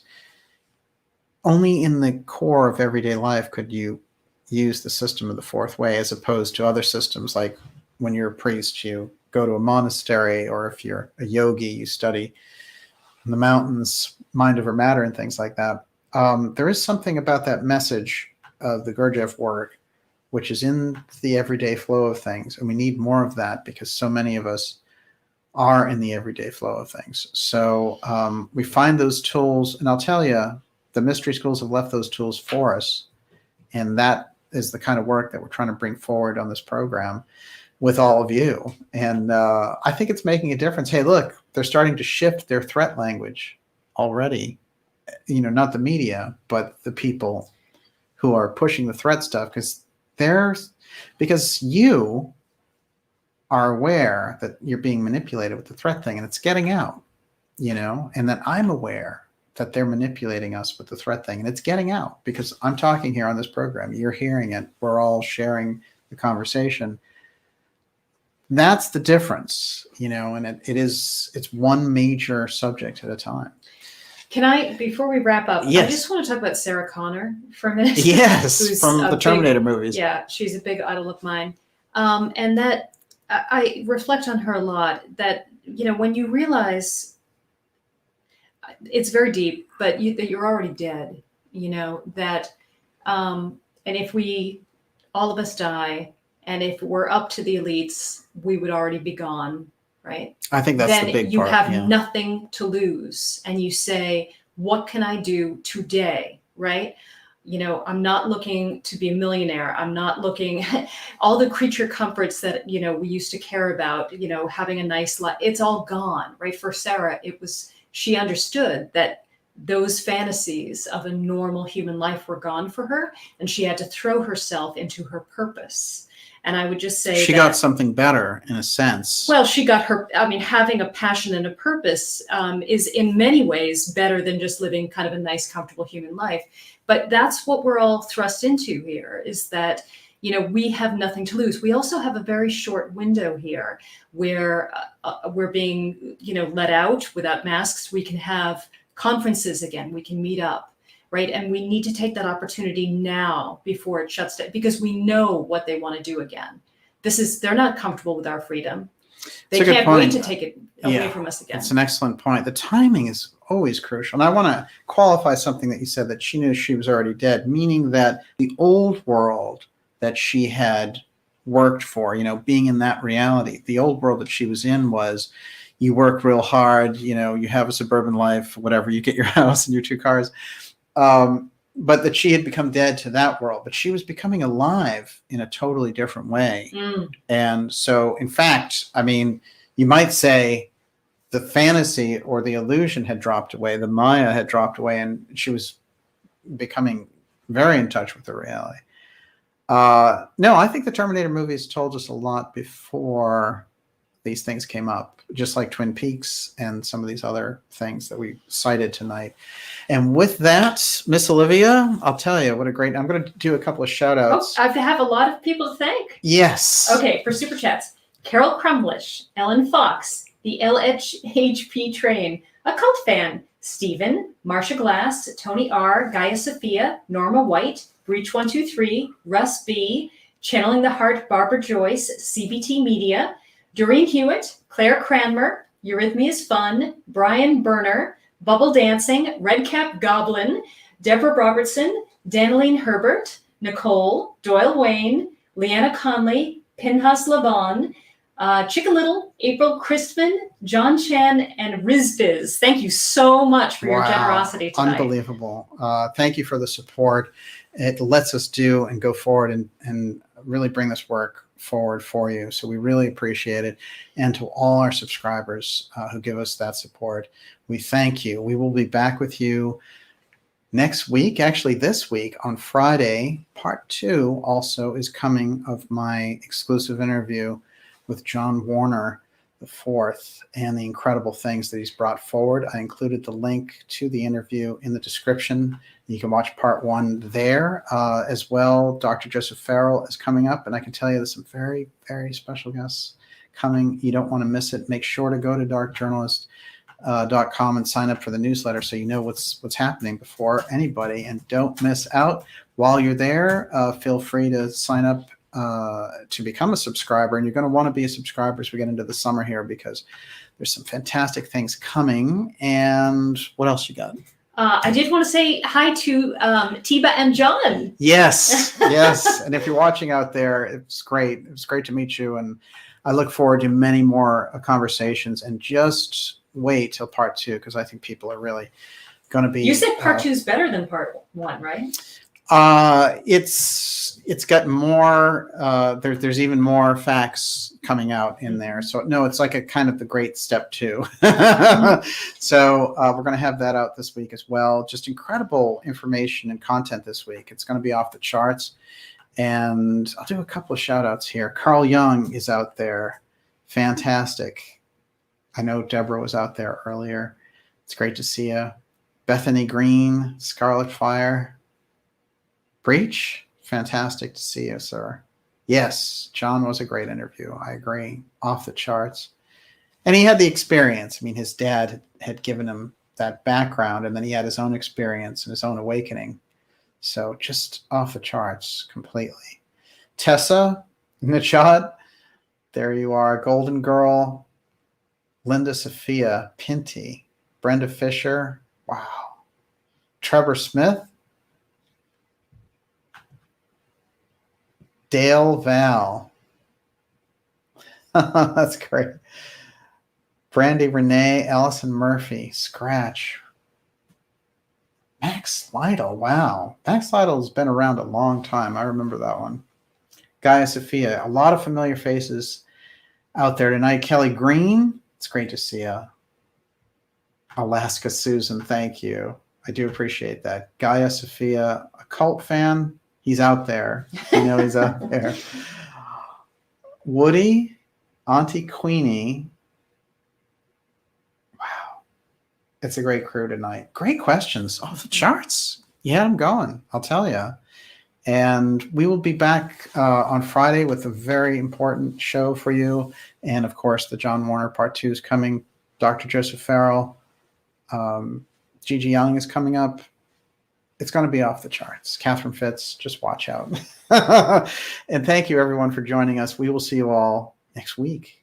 Miss Olivia, you can pull. Oh, I want to throw at you a question. Are you curveball yet? Sure. Okay, I did not copy this down, but Turnips Pickled said basically, and I think this is important to address, you know, for people who have made the UFO topic the center of their world, the center of their work, they are so excited to have the other people talking about it in a serious fashion. The criticism is gone. The ridicule factor is gone. Yeah, the stigma is gone, and that's real, for them. And for us, we don't care.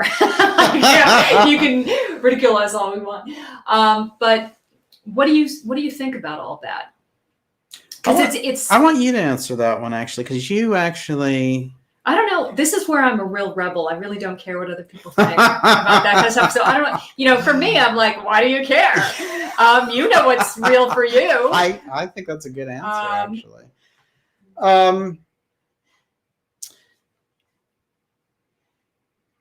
I'll tell you this, that in Intel and in the media, what they do is they sit around and they profile issues and they predict your reaction to the things that they bring up. Oh, if I say there's a variant, will it be easier to get them to allow 12 to 17-year-olds to have an experimental injection, for example? This is the stuff that they map out. So they're mapping that stuff out, and they're mapping out the reaction of people on the UFO side. Now,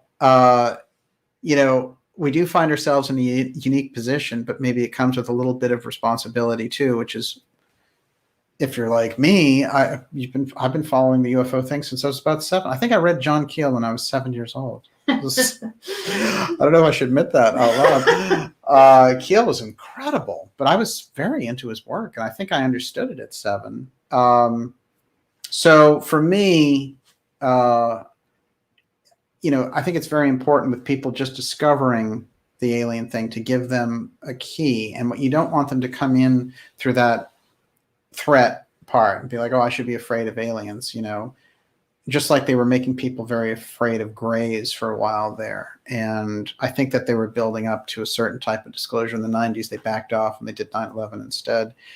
But unfortunately, instead of getting the right kind of disclosure on these things, we're getting this kind of freak show instead. And it is quite unfortunate when you get right down to it. For me, I would say it does open the discussion, because what the same people who are now talking about the UFO threat were the same people who were telling you this thing doesn't exist, it's swamp gas and all the rest of it, and who starved out any good researchers who were doing the UFO trip. So that field, I remember having this conversation with Stanton Friedman, and he said there's nobody to pick up the mantle because they've starved the field. And I thought, that stuck with me a little bit. And I said, oh, they did it on purpose so that they could at a certain point roll this out and there'd be no real resistance, because they had hollowed out the core of the sort of good researchers who couldn't really stay in that field. And so for me, it's a matter of having the information and having the alertness to understand when you're being manipulated, not to a paranoid degree. It doesn't have to be anything like paranoia. It's just a protocol of understanding who's in charge of the media and what they're up to.